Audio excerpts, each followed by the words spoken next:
이번 퇴직금이 뭐 3배, 2배 이렇게 지급된다고 규정이 돼 있고, 뭐 과거 연도 2019년 요 당시에 1억대, 그리고 이제 최근에 3억대 연봉이었을 때 어쨌든 정관상 지급할 퇴직금이 10억 정도예요. 10억 정도. 우리가 배당으로 10억을 받았다 그러면 세금 얼마 낼 것 같아요? 거의 반이죠. 연봉으로 받았다고 하면 역시 뭐 거의 반이거든요. 자, 퇴직금 한번 보세요.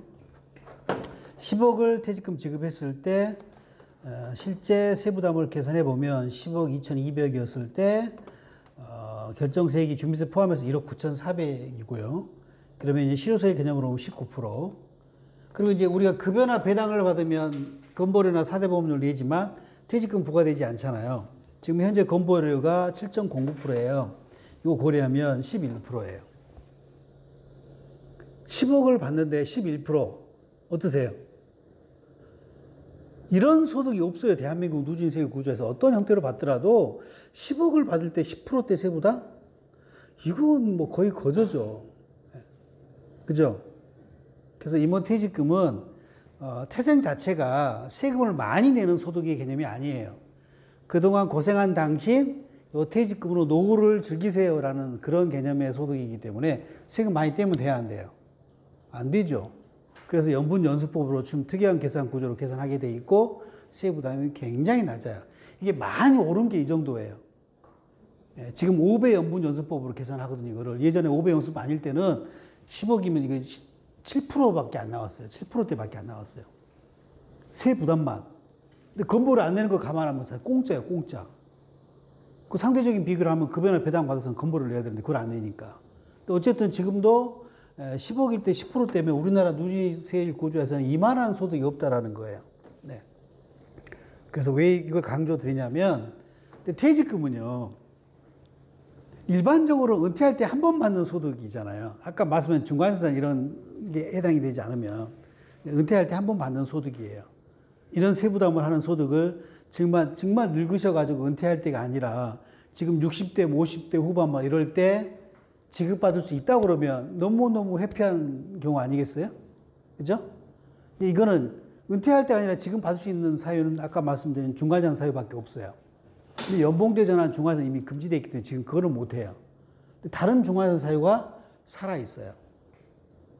근데 왜 이걸 강조드리냐면 우리 그 중간재산 사유를 인식하고 있으면 우리가 찾아 먹을 수 있지만 모르고 있으면 그냥 지나치는 사유예요.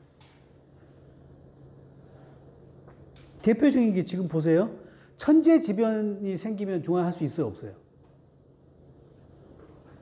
천재지변. 수해가 났어요. 중환할 수 있어요? 없어요? 있어요. 중환사유 해당이 돼요. 네. 그 이제 서울은 수해가 웬만해서는 안 나지만 뭐 최근에 그 우리 한참 비 올 때 막 충청도, 경상도 막 비 엄청 하잖아요. 다 잠기고 난리 났잖아요. 네. 그러면 중환을 할 수 있는 거예요. 그게 내가 사업장이 거기 있어야 되는 건가요? 그건 명확한 규정이 없어요. 일반적인 퇴직금사는 개인적 사유여야 될 텐데 그게 명확히 안 나와 있어요. 네. 그 집이 나면 확실히 할 수 있죠. 근데 이제 사업장이 났을 때 이게 되냐 안 되냐는 지금 확실한 해석은 없어요. 네.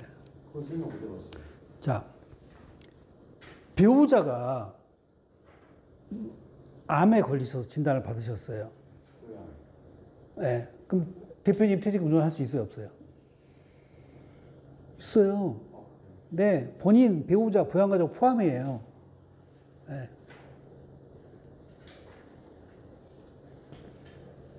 무주택자 주택구입도 당연히 되죠. 특수학인들도 사도요? 왜?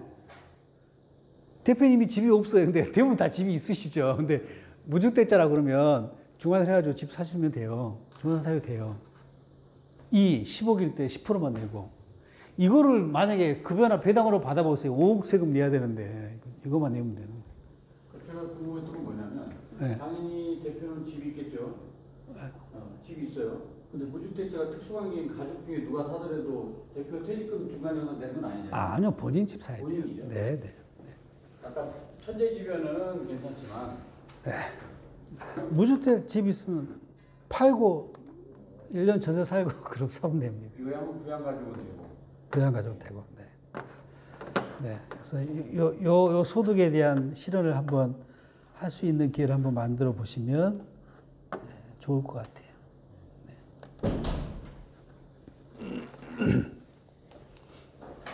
이게 진짜 모르면 놓치고 오는 게 뭐냐면 제가 이거 실제 사례거든요. 대표님이랑 이제 업무 보고를 이제 사무실에서 이제 막 이렇게 하고 한 시간 정도 한 다음에 이제 잠깐 담배 하나 피고 하자고 그래서 이제 베란다에서 담배를 피면서 사장이 이제 사담을 하는 거예요. 지난주에 와이프 아파가지고 막 응급실 가고 난리가 났대요. 무슨 온몸에 피부 발진이 와가지고 응급실 갔대요. 근데 병원에서도 원인을 모른대요. 왜 그런지 갑자기. 뭐에 쏘인 건지 무슨 뭐 거미가 물었나? 하여튼 모르는데요. 그래서 이제 우리가 이제 이런 걸 인식하지 못하고 있으면 아이고 빨리 쾌차하시기 빌게요. 그러고 이제 그만일 텐데 우리는 이제 세법을 공부한 사람들이니까 어떻게 하겠어요? 일단 진단서 떼어놓으세요. 근데 이게 이제 3개월 진단서가 나오는 게 있고 안 나올 수도 있어요. 진단서 일단 떼어보라고. 3개월 이상 진단, 1년 이상 치료해야 된대. 네. 그게 뭐예요? 대표 퇴직금 중환하는 거예요. 10몇 억. 네. 근데 마침 또 가지급금이 또 뭐 부동산 투자하느라고 뭐 거의 7, 8억 인던데 해가지고 그걸로 그냥 한 방에 다 해결하는 거예요. 네. 그래서 이게 이제 우리가 인식하고 있으면 그걸 활용해서 써먹을 수 있지만 모르면 그냥 놓치고 지나가는 그런 사유다.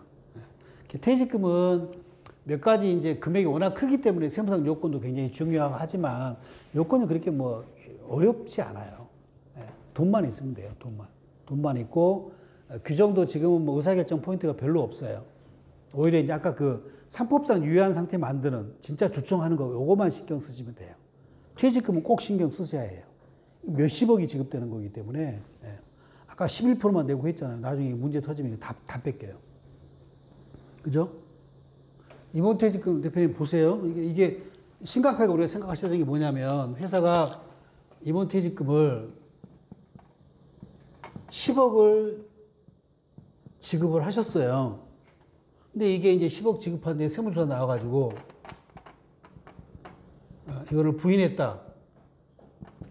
부인하면 이제 어떻게 되는 거예요? 송금, 불산입. 우리 퇴직금으로 아까 11%로 계산했잖아요. 이게 상여로 되는 거예요. 상여 처분이 돼요. 그럼 기존에 대표님 연봉이 3억이 있다 그러면 저 10억이 엎어져가지고 13억으로 연말선 다시 돌리셔야 되는 거예요. 세금은 무조건 반이겠죠. 한계절 구간일 테니까. 그럼 자, 보세요. 송금, 불산. 이건 법인세인 거고. 이거는 소득세인 거예요. 10억 송금 불산입 됐죠? 법인세 2억 2천 토해내야죠? 2억 2천. 이거 상여처분 됐잖아요. 10억. 5억이죠, 5억. 5억 5천. 1억 냈으니까 사업. 예? 1억 냈으니까. 뭘 1억을 내요? 아까 퇴직금 받을 때. 네네네. 그러니까 5억. 네. 이게 이제 본세죠. 거기에 이제 가산세 있죠. 요거 퇴직금 이런 조사 언제 해요? 지급하고 언제 해요? 4년 차. 예? 납부지연 가산세 10% 잡고 요거 10% 곱하기 4년. 둘 다. 그럼 이거 7억 잡고 7억 7천에 4, 7, 4, 28, 2억 8천, 3억. 이 벌써 10억 넘었네. 아이씨. 여기 또 뭐 붙어요? 그 다음에 신고불성실 가산세 10%. 2천, 5천, 7천. 이런 일이 생겨요. 뒤집어지죠. 근데 이게 이제 더 우리 실무적인 상황을 연결시키면 이미 지급받고 4년 뒤에 추징을 하는 거잖아요. 돈 다 쓸 거 다 쓰고 전원주택도 막 사놓고 다 했는데 이런 일이 생기면 아마 화병 나가지고 돌아가실 수도 있어요. 까딱 잘못하면 노후 설계하신 게 아니고요. 사망 설계한 게 됩니다. 대표님. 이만큼 중요하다. 이번 퇴직금. 그래서 그 의미 한번 생각해 보시고 이제 세부적인 내용 쭉 한번 볼게요. 그리고 임원의 범위. 이게 이제 오히려 중요합니다. 자, 시행령 40조 1항에 규정이 되어 있고요. 법인의 회장 등등등 해가지고 이사회 구성원. 이사의 구성원, 이건 뭘 얘기하는 거예요? 등기부 등본 딱 떼어보면 이사로 등재된 사람이 있죠? 그 사람이 이사의 구성원이에요. 그 사람이 임원이고요. 그리고 1부터 4까지의 규정에 준하는 직무에 종사하는 자도 임원이네요. 그러니까 이거는 형식적인 요건, 등기된 사람. 등기되지 않은 사람도 등기된 진짜 임원이랑 비슷한 일을 하는 사람도 임원인 거예요. 그러니까 우리 세법에서는 실질주의를 취하고 있는 거예요. 이건 형식주의. 등기된 자. 등기 안 된 자도 임원이 될 수 있다. 그죠? 근데 이제 우리가 이제 실무를 하시다 보면 항상 형식과 실질이 일치하면 아무 문제가 없는데 그렇지 않은 경우가 있단 말이에요. 형식과 실질이 다른가? 등기된 사람이 실제 임원이면 아무 문제가 없는 거잖아요. 근데 등기돼 있는데 실제 임원이 아닌 사람. 실제 임원이 아닌데 뭐 등기돼 있는 사람. 이런 이제 복잡한 형식과 실질이 틀어져 있는 그런 경우가 이제 수가 생긴단 말이에요. 이럴 때 임원퇴직금 지급하는 때가 될 때 이게 이제 분쟁이 생기는 거예요. 이게 대표님, 근로자일 때 퇴직금하고 임원 퇴직금 일단 3배, 2배잖아요. 이게 5억 이상의 차이가 나요. 금액이. 그 상대방 입장에서 목숨 걸고 달려들어요. 예. 자기한테 유리한 쪽으로 주장하겠죠. 예. 때로는 나는 임원이다. 때로는 아니면 때로는 나는 사실은 근로자였다. 뭐 이런 주장이 있겠죠. 상황에 따라서. 자, 그러면 형식과 실질이 이제 다를 때 이제 문제되는 지급금 관련된 사례. 부장인데요. 부장인데 대표님 어디 세미나 갔다 오시더니 그래 우리도 회사가 이제 규모가 좀 커지고 했으니까 이사회를 구성해야지라고 해서 이사회를 구성하려고 이사를 3명을 찾으니까 마땅히 사람이 없는 거예요. 그래서 평소에 이제 김 부장이 하나 있는데 성실하고 내 말도 잘 듣고 그래가지고 야 김 부장 네가 우리 회사 이사 한번 올려라 그랬더니 김 부장이 내 사장님 마음대로 하시라고 해서 올렸어 이사를. 근데 이놈이 이제 한참 근무하다가 이제 퇴직을 한다고 그러는 거예요. 그 사장은 이제 부장이니까 근로자잖아요. 근로자 퇴직금을 계산해서 주려고 했더니 부장이 딱 쳐다보더니 사장님 왜 이러세요? 등기했으니까 회사 규정 보니까 임원퇴직금 3배로 준다라고 돼 있더니 나도 3배 주세요라고 하는 거예요. 그럼 사장은 말이 안 되잖아요. 넌 부장이잖아 임마. 세법은 이렇게 실질 판단하게 돼 있어. 등기가 네가 잘못 올라간 거지. 실제로는 부장인데. 그죠? 그러면 세법상은 실질 판단이 그게 맞아요. 그러면 그 부장이 그렇군요. 네. 하고 근로자 퇴직금 받고 안녕히 계세요 하고 나가면 그만인데 세법상 그렇다고? 그럼 상법상 한번 따져볼까? 네. 상법상 따져보면 이제 법원 가가지고 줘야 된다라는 대법 판례죠. 대법 판례. 그러니까 실제로 임원이 아닌데 등기를 해버리면 임원퇴직금 지급 대상이 된다. 소송하면 뭐 저게 선판례가 있는 거니까 줘야 되는 거죠. 그러니까 임원퇴직금 지급 규정이 종은 몇 개 안 되거든요. 얼마를 줄 거냐 이걸 정하는 게 옛날에는 굉장히 중요한 의사결정이었어요. 근데 지금은 아무 의미 없죠. 소득세법 한도가 3배, 20년 이후로는 2배 딱 정해지니까 지금은 다 3배, 2배로 준다라고 정하죠. 네, 그건 중요하지 않아요. 그래서 지금 오히려 이런 게 더 중요해요. 이건 관리적인 포인트. 적용 대상 이런 것들이 중요합니다. 그래서 항상 형식과 실질이 같게끔 관리하시는 게 필요하고요. 그러니까 직원은 함부로 등기 올리시면 안 되고. 혹시 이제 여기 이제 대표님도 계시지만 우리 직원분들 계시잖아요. 직원분들은 혹시 대표가 김 팀장 우리 등기 한번 올리자 그러면 얼른 갖다 주세요. 등기 떼가지고 인감이랑 떼가 갖다 주셔야 돼요. 나중에 세배 달라 하시면 돼요. 혹시 그랬어요. 네. 직원하고 대표하고 네. 뭐 각서를 써서 공증을 받아놓은 거예요. 임원은 올리지만 너 나중에 퇴직할 때 근로자 퇴직금을 줄 거야. 네. 직원도 뭐 당연히 직원이니까 사인했겠죠. 이랬을 때도 저 상법적인 강행 규정을 봤을 때는 그렇죠. 달라지지 않죠. 달라지지 않는데 이제 그게 이제 뭐 민법상 각서 쓴 거에 대한 뭐 손해배상 책임이 이런 것들은 주장할 수 있을지 몰라도 그 기회가 그러니까 위법한 걸 각서 썼다고 해서 이 법원의 판결이 달라질 수는 없죠. 네. 그러니까 이게 그러니까 항상 형식과 실질이 같게 관리하시는 게 중요해요. 우리 형식과 실질이 틀어져서 참 회사가 고민하고 막 난처해하고 있는 게 뭐 대표적인 게 뭐 있어요? 매기식탁 주식. 네. 이거 나중에 막 상속 이슈 되고 그러면 엄청나게 골치 아픈 일이잖아요. 그러니까 항상 형식과 실질은 가능하면 같게 하셔야 돼요. 같게. 네. 그러니까 틀어져 있으면 나중에 꼭 분쟁이 생겨요. 이게 사람 일 모른다고 아까 이 부장 입장에서 보세요. 내가 부장이면 퇴직금 1억인데 내가 임원으로 가면 3억을 받는 거예요. 2억이 차이가 나요. 안 달려들겠어요? 이 과정에서 또 뭐 격해져가지고 요새 뭐 얼마나 세상이 혐오해요. 뭐 갑자기 칼부림 나고 그럴지 누가 알아요. 감정이 격해지면 뭔 일을 할지 일어날지 모르는 일이잖아요. 근데 또 그 막 진짜 그때 그 부장이 그때 막 주식 투자 잘못해가지고 막 몇 억 손해보고 막 곧 이혼하게 생기고 막 그런 상황이야. 그럼 이제 더 달라들겠죠. 그렇잖아요. 그래서 그 관리를 우리가 이제 다 이 경영관리부서에서 오신 거니까 이모님이나 대표님이시니까 관리 잘 하셔야 돼요. 네. 그러니까 이제 세법의 근거는 이제 상법은 퇴직금이라는 표현 어디에도 없습니다. 저 상법 입장은 저 보수는 보수, 연봉, 퇴직금 포함하는 개념이기 때문에 상법에는 저렇게 표현이 돼 있고요. 그다음에 이제 세법에는 보수, 뭐 상여 이렇게 퇴직금 구분이 돼 있죠. 아까 우리 상여금 한도 관련된 거 조문 몇 조인지 혹시 기억하세요? 법인세법 시행령 43조 2항. 퇴직금은 그 다음 조문에 정해져 있습니다. 법인세법 시행령 44조 4항에 규정이 되어 있습니다. 정관에 지급할 금액이 정해져 있으면 그 금액을 송금해 산입한다라고 되어 있고요. 정관에 이렇게 정해져 있지 않으면 퇴직금을 줄 수 없는 게 아니고 1년 총급에다가 10분의 1 곱하고 그 속에 곱한 금액을 줄 수 있다. 의 개념이 됩니다. 그러니까 정관에 정하면 정관에 정한 금액을 확정적으로 지급해야 되는 강행 규정 효과가 생기고요.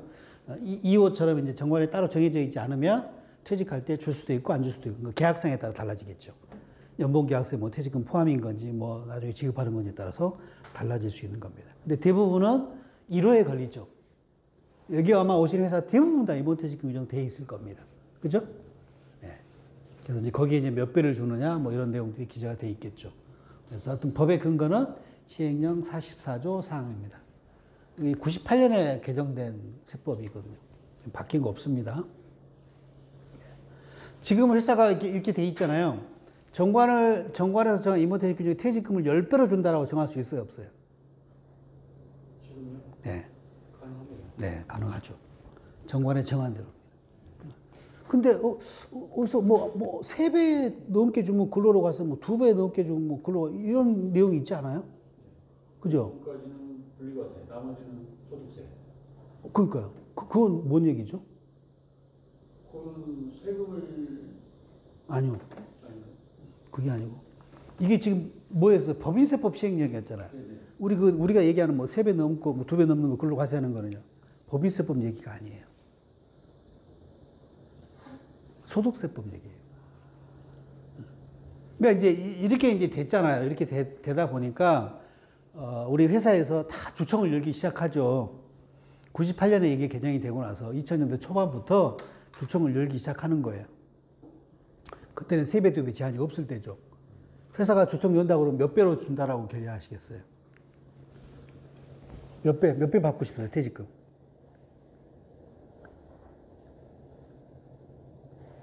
몇 배? 희망하는 배수. 30배 없어요? 100배 없습니까? 돼요.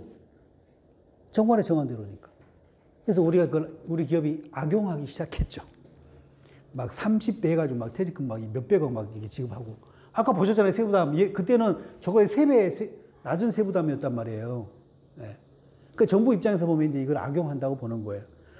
그럼 이 법을 바꾸면 되잖아요. 이 법을 못 바꿔요. 왜요? 세법에서 터치 불가한 영역이 숨어 있어요. 뭐예요? 그게 정관이에요, 정관. 정관 상법의 영역이에요.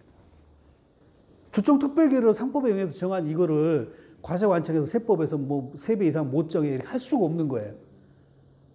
그래서 이제 나오는 게 신의 한 수죠. 뭘 바꾼 거예요? 받는 사람 입장에 소득세법을 바꾼 거예요. 너네가 30배 지급했니? 3배까지만 퇴직금 인정하고 3배 넘는 거 27배는 근로로 과세할 거야. 이건 가능해요. 소득 구분을 바꿔버린 거예요. 그럼 주총에서 30배 결의할 수 있어요? 없어요? 미친 짓이죠. 27배 근로소득 반 내려고 미쳤어요? 퇴직하는 때. 그래서 지금 실질적으로 3배 넘게 준다라는 규정을 다 없애버렸죠. 하여튼 이건 그대로 살아있는 거예요. 그러니까 상황에 따라서는 우리가 4배도 준다라고 정관을 정할 수 있다. 일단 그거 인식하시면 돼요. 상황에 따라 그럴 수 있는 거죠. 네. 아니, 그러니까 3배를 넘게 지급한 한도 초과 볼륨이 예를 들면 1억 정도밖에 안 된다. 그러면 퇴직 시점을 선택해가지고 이걸 평균화 시킬 수 있죠. 연말에 퇴직해서 한도 초과 1억이 나오면 기존 연봉이랑 합쳐지는 게 되지만 1월 달에 퇴직하면 작년도 연봉 2억이 있다. 그러면 퇴직금 한도 초과 1억이니까 평균화 되는 거 아니야. 오히려 작년에 근로소득 세부담보다 낮은 세부담하고 근로로 가져갈 수 있는 거네요. 그죠? 상황이, 그러니까 퇴직금 볼륨이 너무 적으면 그런 것을 좀 할 수 있다. 그런 거죠. 하여튼, 법령세법 규정이 이렇습니다. 패스. 이것도 패스 읽어보시면 돼요. 퇴직금의 송금 요건도 보시면, 자, 이 3개 요건입니다. 정관 요건, 정관 잘 정해야 되고요. 아까 첫 시간 했던 거 제가 강조드렸죠. 법률적으로 유효한 상태에 조정하셔야 됩니다. 이게 만약에 제대로 안 돼 있으면 다 무너집니다. 과세관청이 이제 그 똘똘한 지방청 조사관들이 들이대면, 그 다음에 퇴직할 때 지급해야 되고요. 그 다음에 일시금 요건이라는 게 있죠. 퇴직금은 일시금, 현금주의의 개념입니다. 다 줘야 돼요. 다. 분할지급, 뭐, 나중에 지금 이거 안 됩니다. 그래서 이게 다 요건이 충족이 돼야지만, 송금사임 요건이 충족이 됩니다. 그 다음에 이게 현실적인 퇴직 사유입니다. 그러니까 나중에 정말 은퇴할 때 말고요. 아까 제가 말씀드렸던 요 빨간색 표시한 거 보세요. 요 사유가 되면 퇴직금을 중환하실 수 있습니다. 무주택자인 임원이 주택 구입할 때 하고요. 그 다음에 임원, 본인 포함한 임원의 배우자 및 생계 같이 하는 기본급 이상인 부양가족이 3개월 이상의 질병치료 필요할 때 할 수 있습니다. 우리가 뭐 6개월 이상의 질병치료 천분의 125 이상의 의료비, 이건 근태법 얘기입니다. 법인세법이면은 3개월 이상의 치료만 요하면 가능합니다. 그리고 천재지변. 이걸 활용하려고 그러면, 그러니까, 대표님의 댁에 뭐, 좀 수해가 났다고 그러면 이제 그 수해가 나면 구청에다 이렇게 피해 신고를 하게 되거든요. 그러면 이제 그 피해 사실 확인서 같은 것들을 구청에서 발급을 해줘요. 그거 있으면 하면 됩니다. 그거 있으면.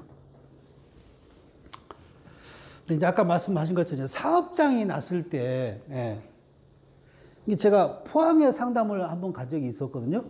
상담하고 2주 있다가 그 포항에 산불도 엄청나게 났잖아요. 공장이 다 타버렸어요.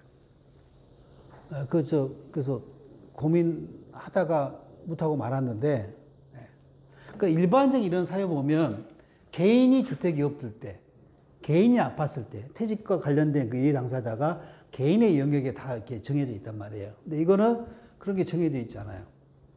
그러니까 이제 퇴직금의 중간사는 뭐 이렇게 어려운 상황에 처했으니까 퇴직금 해가지고 뭐 급한 데 쓰세요라는 그런 개념일 텐데, 어디에도 아직 이 얘기도 나온 게 없고요. 이 천재지변 일대 사는 집이 천재지변이 돼야 되는 건지 사업장이 되는 경우는 할 수 있는지 어디에도 나와 있잖아요. 그래서 명백하게 사업장이 이렇게 났을 때도 한번 그냥 고 한번 하는 것도 하나의 방법일 것 같기도 하고. 근데 이거를 또 질의를 해가지고 그거에 근거해서 하는 것도 좀 부담스럽잖아요. 하여튼 개인 집에 난 건 명확하게 하시면 됩니다. 하시면 되는데 사업장이 났을 때는 세무대리랑 좀 협의해서 그렇게 결정하시고, 그 다음에 이제 또 하나 여기 보면 상근 임원이 비상근 임원으로 되는 경우, 이게 중간 사유입니다. 여기 조그만 글씨 보이시나요? 사모님. 그 대표이사로 항상 경영권을 행사하고 있는 대표님이 비상근으로 물러나는 것은 드물죠. 거의 있을 수 없는 일이죠. 근데 사모님이 감사로 근무하고 계시고 급여를 일부 받고 있다 그러면 감사 퇴임하고 퇴직금 받으십니다. 그죠? 네. 그래서 사모님이 실제 근무하고 계시다고 하면 퇴직금을 한번 뽑습니다. 근데 사모님은 이제 급여가 낮게 책정되는 경우가 많아서 실제 남편이랑 같이 이제 상근하는 형태로 하면 이제 뭐 수억 원이 나오기도 하는데 한 뭐 2, 3억 정도밖에 안 나오는, 그래도 세부담이 굉장히 낮은 거로 몇 억 뺄 수 있는 수단이 되죠. 네. 그래서 이거 한번 잘 염두에 두고 계셨다가 혹시라도 회사에 다 안 좋은 일이 생길 때죠. 그죠? 또 기회가 되면 한번 찾아먹을 수 있도록 그렇게 하시면 좋을 것 같아요. 그 다음에 이제 이런 사유가 아닐 때 주는 퇴직금은 세무상 가지급금으로 보게 되어 있습니다. 업무원 가지금 보게 돼 있고요. 네, 그래서 빠르게 진행할게요. 그다음에 실제로 일시금으로 줘야 됩니다. 실제로 지급해야만 송금사님 요건 충족이다. 현금주의를 내포하고 있는 개념이고요. 그래서 이게 이제 뭐냐면 퇴직금은 지금 우리가 설계하는 단계죠. 대표님 은퇴할 때 얼마를 주겠다라는 걸 지금 정하는 건데 실제 은퇴할 때가 돼서 회사 자금 사정이 여의치 않으면 이걸 규정에 정한 대로 못 주거나 이럴 수 있는 거죠. 돈이 없을 때. 그럴 때 별일이 다 생기죠. 뭐 분할 지급 문제, 일부 지급 문제, 뭐 포기하는 문제, 뭐 가지급이나 상계하는 문제, 뭐 부동산으로 지급해야 되는 문제 등등등등이 막 생기죠. 돈이 없으니까. 그러니까 회사가 돈이 있으면 현금 지급하면 되는 거예요. 그죠? 네. 근데 이제 그렇지 않은 경우에 이제 여러 가지 일들이 생긴다. 근데 일시금 요건이 그때 굉장히 중요하다. 자, 보세요. 회사가 대표님이 퇴직할 때가 됐는데 퇴직금이 20억이에요. 근데 마침 대표님이 갚아야 될 가지금이 20억이 있어요. 네. 근데 회사가 돈이 있으면 20억 지급하고 가지금 상환하면 되죠. 근데 돈이 없어요. 그래가지고 회사가 어떻게 해결을 하냐면 퇴직금 20억을 미지급을 잡고 그 다음에 미지급금과 가지금을 상계해가지고 상계 처리하는 분계를 했어요. 네. 이거 퇴직금 인정될까요? 안 될까요? 네? 읽어보세요. 실제로 지금 하지 않았기 때문에 안 되는 거. 네. 법무를 물리해석하면 실제 지급하지 않았잖아요. 퇴직금 송금 인정 조건 위배예요. 네. 법대로 해석하면. 네. 그러니까 그만큼 이게 물리해석하면 중요한 요건이잖아요. 근데 이제 물론 뒤에 나오긴 합니다만 그렇게 했을 때 조사받는 과정에서 일시금 요건 위배라고 송금 부인했는데 조사 심판원 가가지고 아이고 실질적으로는 뭐가 다르냐. 정말 극히 예외적으로 적용되는 납세자한테 유리한 실질과세 원칙. 두 개가 있어요, 사례가. 그러니까 이 사례에 비춰 이제 그렇게 할지. 그러니까 제일 해피한 케이스는 돈이 있어서 줘가지고 상환 받는 거예요. 근데 이제 그렇지 않을 때는 판단이 필요하죠. 네. 이제 그게 심판을 해갖고 나는 불안해서 못 살겠다, 못 자겠다라고 하면 뭐 부동산으로 지급하시든지 대출을 받아가지고 현금 만든 다음에 지급하고 상환하시든지 이런 추가적인 의사결정이 필요하겠죠. 그거는 이제 실제 그런 사례가 생기면 기자관나 세무사랑 깊이 있게 협의하셔서 그렇게 하셔야 합니다. 일시금 요건 되게 중요해요. 그러니까 이게 돈이 없으면 문제가 생겨요. 돈이 없으면. 돈이 많으면 문제가 안 되는데. 그리고 이제 포기하는 거 이것도 굉장히 중요한 얘기고요. 그래서 이제 관련 사례 보면 뭐 합의만 하고 실제로 안 주면 요건 충족 아니라는 거고요. 분할 지급 되냐, 전액 지급할 때만 된다는 거고요. 뭐 보험 계약으로 뭐 퇴직금 처리하는 거 되냐, 뭐 지금 다 됩니다. 다 된다는 거고요. 그다음에 임원 퇴직금 이런 장점이 있죠. 네. 주식가치 평가할 때 순손익가치를 감소시키는 효과가 있고, 주식가치 관리 모형으로도 굉장히 매력이 있는 거죠. 이거는 한번. 텍스 플래닝을 수행할 때 여러 가지 거래를 만들기도 하지만 거래 만드는 것 중에 하나가 자산의 평가 규정을 달리 적용하게 만드는 것도 굉장히 중요한 의사결정 포인트 중에 하나거든요. 개인기업이 법인전환을 하는 진짜 이유가 뭔지 아세요? 개인기업이 법인전환을 하는 진짜 이유. 지분의 분할? 지분의 분할? 아니. 보세요. 모든 의사결정 포인트는 상속에 있습니다. 상속. 개인 사업자로 부동산 임대업을 하다가 돌아가신 케이스하고요. 법인 사업자로 부동산 임대업을 하다가 돌아가신 케이스 보면 상속이 개시가 됐죠. 그럼 요거 평가 어떻게 할까요? 재산의 평가.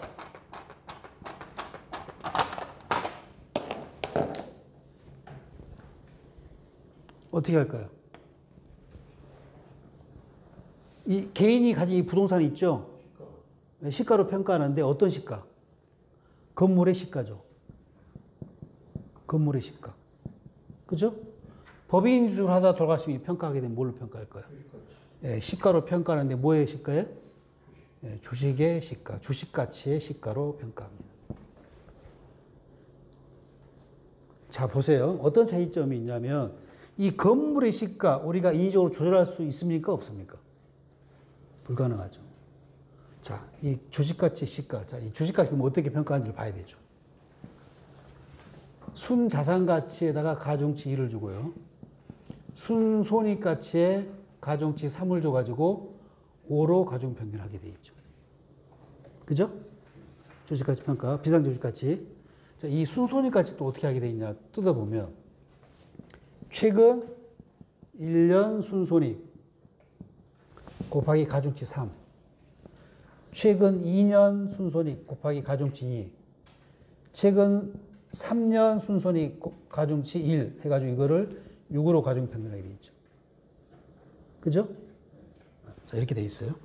자, 그러면 아까 이 조절 가능성 여부를 가지고 우리가 따져본다 그러면 역시 이 자산 가치도 우리가 인위적으로 조절할 수 있어요, 없어요? 조절 불가해요. 이 손익 가치는요. 손익에서 단기 순이익, 매출의 단기 순이익인 거예요. 왕창 우리가 비용 대손 떨어버렸어요. 퇴직금을 한 방에 10억을 처리해버렸어요. 이거는 조절하는 기능이 있다, 없다? 있다라는 거죠.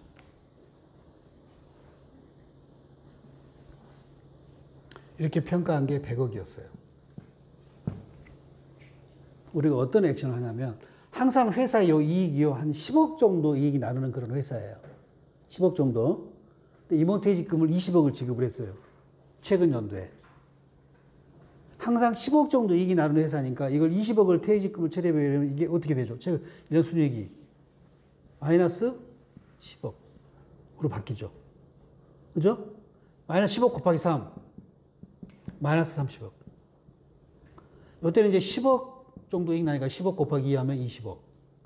10억 곱하기 1 하면 이거는 10억. 그래서 이걸 6으로 나눠보세요. 이거 분자가 어떻게 되죠? 30억, 마이너스 30억 하면 이게 뭐가 돼요? 0. 0을 6으로 가중평균해도 0. 그럼 이게 뭘로 바뀌는 거예요? 0. 요게 40%, 요게 60%잖아요. 60% 0이 됐죠? 그럼 100억이 뭘로 바뀌어요? 100억이 얼마로 바뀌어요? 40억으로 바뀌어요. 이 마술이 일어나요. 퇴직금 20억 처리한 것 같고. 기가 막히죠.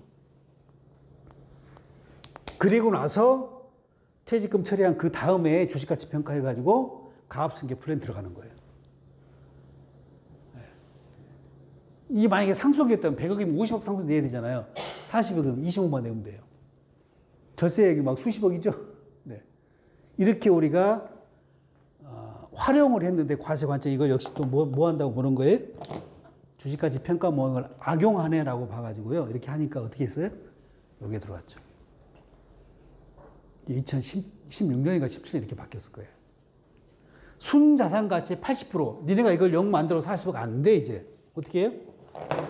요거에 80% 곱하기 80% 밑으로는 평가 못해라고 바꿔버렸어요. 그래서 예전보다 거액의 손실 처리를 해가지고 주식가치를 조절해서 어떤 플랜 하는 거에 대한 제약이 조금은 지금 생긴 상태인 거죠. 조금 우리 실무자분들 조금 어려운 얘기일 수 있는데, 그죠? 하여튼 이게 이렇습니다. 하여튼 이런 장점이 있는 소득이다. 이것만 해도 크지 않아요? 4대 보험료 안 낸다. 아직까지는 퇴직금 부과하지 않습니다. 퇴직금은. 분류과세로 종결되고 합산하지 않는 거죠. 종합소득이랑. 이런 장점이 있다. 그래서 이게 온전히 퇴직금으로 비용 인정받고 진짜 조금만 세부담하고 이걸 노고자금을 쓸 수 있는 그런 구조가 될 수 있도록 우리는 실무를 관리를 하셔야 된다는 거고요. 네, 아까 말씀드렸던 제가 아까 정관 조항에서 말씀드렸어요. 그러니까 퇴직금이 지금은 법인이 하는 거고요. 관련 법령은 법인세법이고 아까 보셨던 44조 사항인 거고 이걸 못 바꾼다고 그랬잖아요. 세법에서 타치 불가한 영역. 뭘 바꾼 거냐면 이걸 바꾼 거죠. 소득세법 22조. 네. 그래서 12년에 처음 제재를 한 거예요. 3배 넘는 건 근로로 과세하겠다고 이제 법이 바뀌었는데 20년에 또 한 번 바꿨죠. 야, 2배까지만 인정할 거야. 2배 넘는 거 근로로 과세할 거라고 법이 바뀌어서 지금은 12년에서 19년은 3배만 퇴직금을 인정을 받고 20년 이후 근무속 기간에 대해서는 또 2배까지만 퇴직금 인정받는 그런 형태로 좀 바뀌어 있는 상태입니다. 좀 복잡해졌죠. 근데 이건 뭐 엑셀로 계산하면 되니까 어렵지 않아요. 그래서 지금도 이렇게 이제 바뀌었지만, 지급 규정을 5배로 할 수도 있다. 5배로 하게 되면 12년 이전 거는 다 퇴직금 인정받지만 12년에 19년은 3배까지만 퇴직금 인정받잖아요. 2배가 근로로 과세되고 20년 이후 근속기간에 대해서는 2배만 인정받고 3배가 근로로 과세되죠. 그래서 일반적인 합리적인 설계 모형에서 보면 요 파란 소득만 되게끔 준다라고 정하는 게 합리적인 설계죠. 그래서 요 볼륨이 안 생기게끔 준다라고 우리가 규정을 정합니다. 그래서 소득세법 한도 규정이 있잖아요. 그거랑 똑같이 준다라고 정하죠, 대부분. 그러면 한도적 없이 온전히 다 퇴직금으로 인정받습니다. 그래서 그건 사례 보시면 되고요. 한번 보시면 됩니다. 그 다음에 이제 임원퇴직금 지급규정이 조문부 의사일정, 조문 몇 개 안 됩니다. 정관규정 한번 확인하셔야 되고, 특별한 거 없고요. 자, 오히려 이제 이게 더 중요하다는 거죠. 적용 범위, 아까 보셨던. 그러니까 임원의 범위 관련돼서 현실과 실질이 가능하면 같게 하셔야 되는 거고, 요 이제 사례 1은 주총에 선임된 상근 임원에 대해만 적용한다라고 했고, 그 다음에 이제 그렇지 않은 임원에 대한 사람들은 이제 별도 계약에 의해서 한다라고 이제 정해진. 이게 이제 일반적인 형태 임원퇴직금 지급 규정일 거예요. 근데 이게 문제가 뭐냐면, 임원퇴직금 3배, 2배로 지급받는 사람은 이제 주총에서 선임된 등기 임원만 적용한다라는 거잖아요. 그렇지 않은 임원들은 그러면 이제 별도로 계약으로 관리한다라고 그렇게 해놨는데, 규정에. 그러면 회사가 별도로 관리를 해야 되거든요. 제대로 별도로 관리할까요? 안 한단 말이에요. 이제 그게 문제인 거죠. 우리 그런 분쟁 많이 보셨잖아요.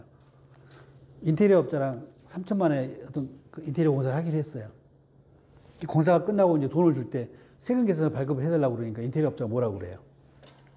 부가세 주세요. 처음에 견적을 받을 때 3천만 원에 부가세 별도인지 포함인지 언급이 없었어요. 그러니까 분쟁이 생겨요. 나중에. 이것도 별도로 계약으로 관리한다 해놓고 그러면 그 등기 임원이 아닌 사람은 연봉계약을 할 때 연봉계약서에 뭐 퇴직금 포함된 거라든가 뭐 별도라든가 이런 걸 명확하게 표시를 해야 되는데 두루뭉실하게 해놔가지고 퇴직금 뭐 주겠다는 건지 안 주겠다는 건지 불명확하면 은퇴할 때 이제 임원이 이제 주장을 하는 거죠. 세법은 실질 판단인데 규정을 등기부만 준다 하고 나는 안 주면 이거는 실질과세 원칙 2배 달아가지고 나도 임원이니까 3배 달라고 뭐 이렇게 하거나 회사가 관리를 한다고 이제 그러면 또 그 임원은 또 원래 그러니까 임원은 근로자가 아니면 법정 퇴직금 지급 대상이 아니에요. 예. 그러니까 이제 우리가 그 해당하는 임원한테 퇴직금을 안 줄 그런 임원을 관리한다 그러면 연봉계약에다가 퇴직금 포함한 연봉이라고 명확하게 표시하시고 연봉을 조금 더 줘야 되는 거죠. 그리고 이제 쭉 관리하면 되는 거죠. 그게 제대로 관리되어 있으면 되는데 그게 안 돼 있다고 그러면 나중에 그 임원은 뭐라고 주장해요? 사실은 나는 근로자 회사라고 해서 근로자 퇴직금이라도 받아가려고 하겠죠. 그런 상황이 생겨요. 명확하게 해놓지 않으면. 그래서 이제 오히려 이런 게 중요하다. 그래서 등기 임원만 3배, 2배로 주고 싶고 다른 미등기 임원은 이렇게 별도 계약으로 하지 말고 어찌 보면 이 사례 2처럼 해가지고 그냥 퇴직금 나중에 줄 생각을 하시고 연봉을 좀 낮게 주시고 근로자의 준용해서 준다라고 아예 정해버리면 서로 분쟁 안 생기잖아요. 그래서 이걸 판단하셔가지고 어떤 모형으로 할지 이 적용 범위를 한번 정하셔야 됩니다. 그래서 물론 회사 규모마다 뭐 다 특수관계자인 등기 임원만 있는 회사도 있을 거고 규모가 좀 커가지고 뭐 특수관계 아닌 그런 임원이 영입된 임원도 있을 수 분명히 있을 거예요. 이럴 때 요 관리를 잘 하셔야 돼요. 의외로 안 돼 있어요.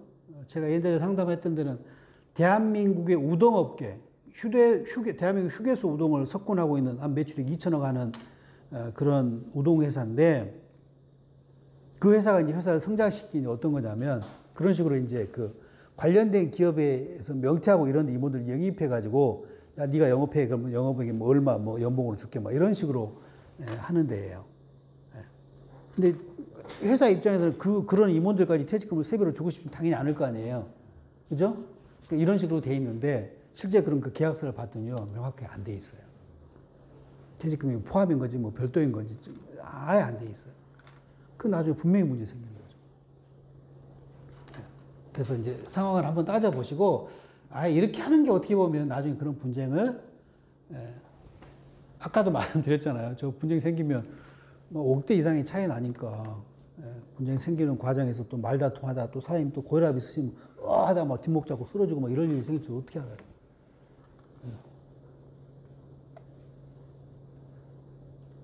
연로하시면은 제일 무서운 게 그거잖아요. 합병증이잖아요. 합병증. 평소에 가지고 있는 병에다가 하나 뭐 플러스 되면 그냥 쓰러지시는 거예요. 그런 일이 생길지도 모른다. 그만큼 텍스가 중요하게 영향을 미칠 수도 있구나 이해하시고 잘 관리를 하셔야 됩니다. 뭐 현금 외로 줄 수 있다. 왜냐하면 이제 또 돈이 없으면 뭐 부동산을 주거나 이런 일도 또 생길 수 있기 때문에 반드시 이렇게 해놓으시고 이건 뭐 이견이 없는 거죠. 얼마를 줄 거냐 뭐 산정하시면 되고 이렇게 구분합니다. 대부분 11년 이전 근무기간 해서 요게 이제 11년 이전에 만약에 정관이 5배 있다 그러면 이걸 5배 그대로 끌고 갈 수도 있는 거고요. 근데 전 개인적으로는 퇴직금 뭐 그렇게 크게 많이 할 필요가 없다. 어떻게 보면 퇴직금 한 방으로 노후를 준비한다? 전 이거는 현명한 의사결정 아니라고 봐요. 오히려 매년 급여 배당 받아가지고 지금 뭐 연금을 들어놓는가 뭐 배당주를 투자한다든가 이렇게 순차적으로 해 나가셔야지 은퇴할 때 퇴직금 왕창 몇십억 받아가지고 나중에 조사받아서 부인되면 다 뒤집어지는 거예요. 송두리째 인생이 날아갑니다.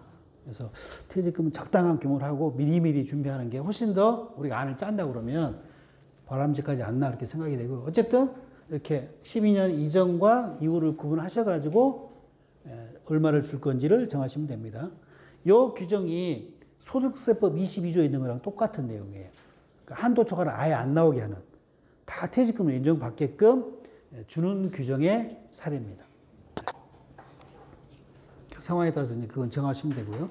이게 이제 이렇게 준다라고 돼 있잖아요. 퇴직한 날로부터 3년 동안 지급받은 총급의 연평균 환산액으로 2배 준다라고 돼 있잖아요. 질문 드려볼게요, 대표님. 퇴직 이게 3년으로 됐는데 이걸 1년으로 해가지고 줄 수 있을까요, 없을까요?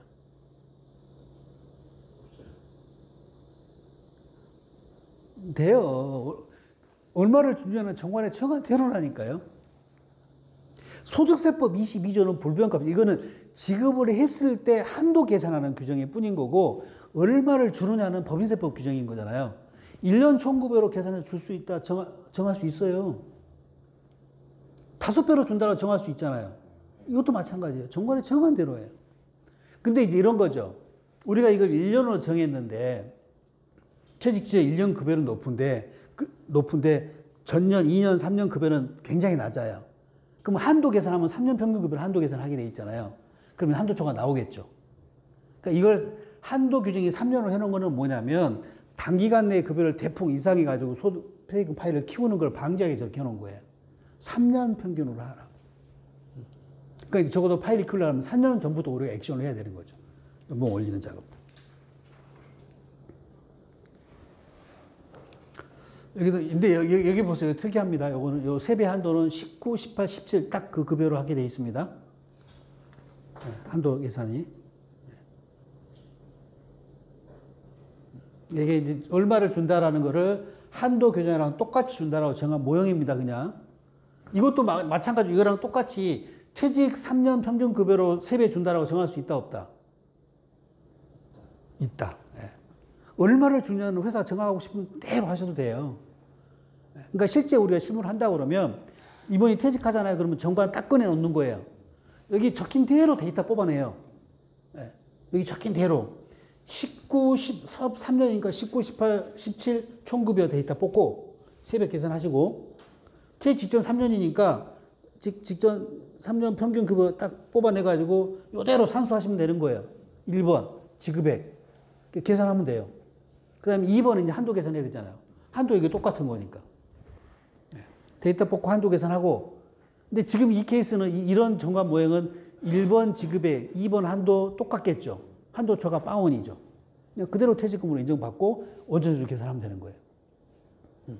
근데 이게 틀어져 있으면 1번 지급액과 2번 한도가 서로 다를 수 있겠죠. 그럴 때는 이제 한도 초과가 나오거나 뭐 한도 미달이 나올 수도 있겠죠.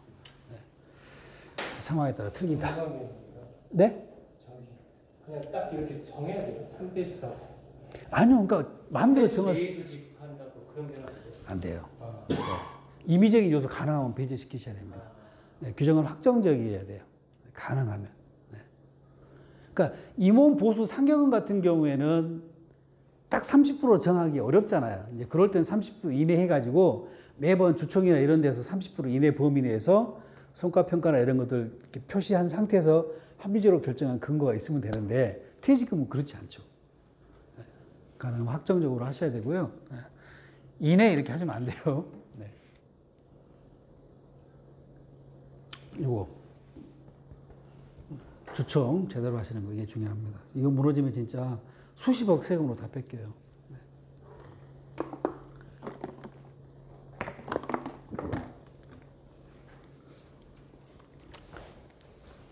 공직은 필요는 없죠. 특별히가 있으면 그때 효력이 생깁니다. 효력에는 영향이 없다. 그런 거고. 상황별 사례. 아까 이제 질의하셨던 중간선하고 다시 퇴직금 지급할 수 있는지 지금 다 얘기도 뭐 된다라고 보고 있고요. 예전에 이제 이 집행 기준이 그 개정 전에는 가직금이라고 했었는데 이게 18년도에 삭제가 돼가지고 집행 기준에서도 다시 할 수 있다라고 보고 있습니다. 그래서 이거 다시 가능할 거로 보여지고요. 네. 그 15년도에 연봉제한을 중간하는 그런 회사들은 다시 살릴 수 있다. 다시 살릴 수 있다라고 보고요.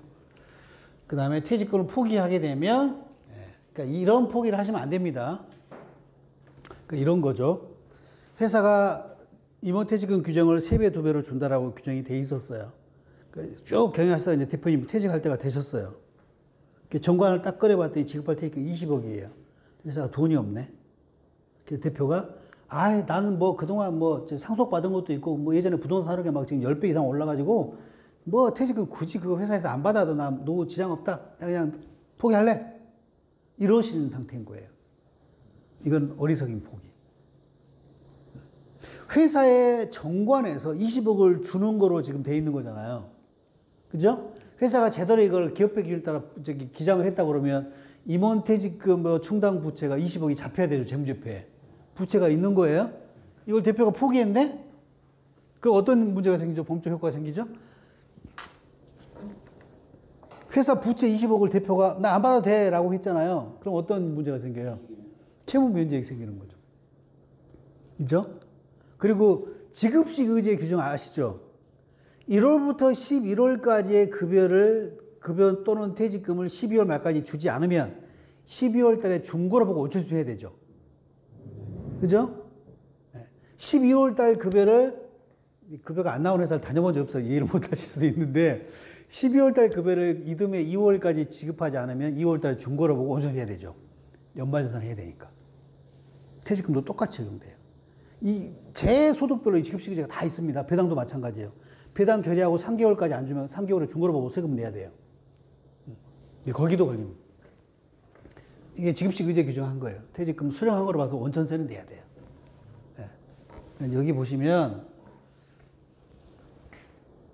주청, 그러니까 회사가 이제 그런 상황이 됐다라고 그러면 규정을 폐기하는 결의를 해야 돼요. 주총 열어가지고 나 안 봐도 되니까 이번 퇴직금 폐기하는 결의를 시키셔야죠.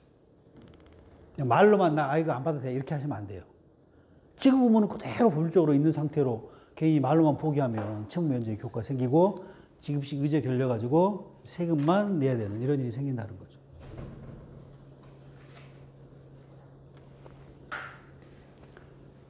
그다음에 아까 이제 말씀드린 가직금 상기하는 2개 사례 있다고 말씀드렸잖아요. 그 사례에 있으니까 참조하시고 실제 이렇게 할지 여부는 세무대리인이랑 긴밀하게 협의해서 하세요.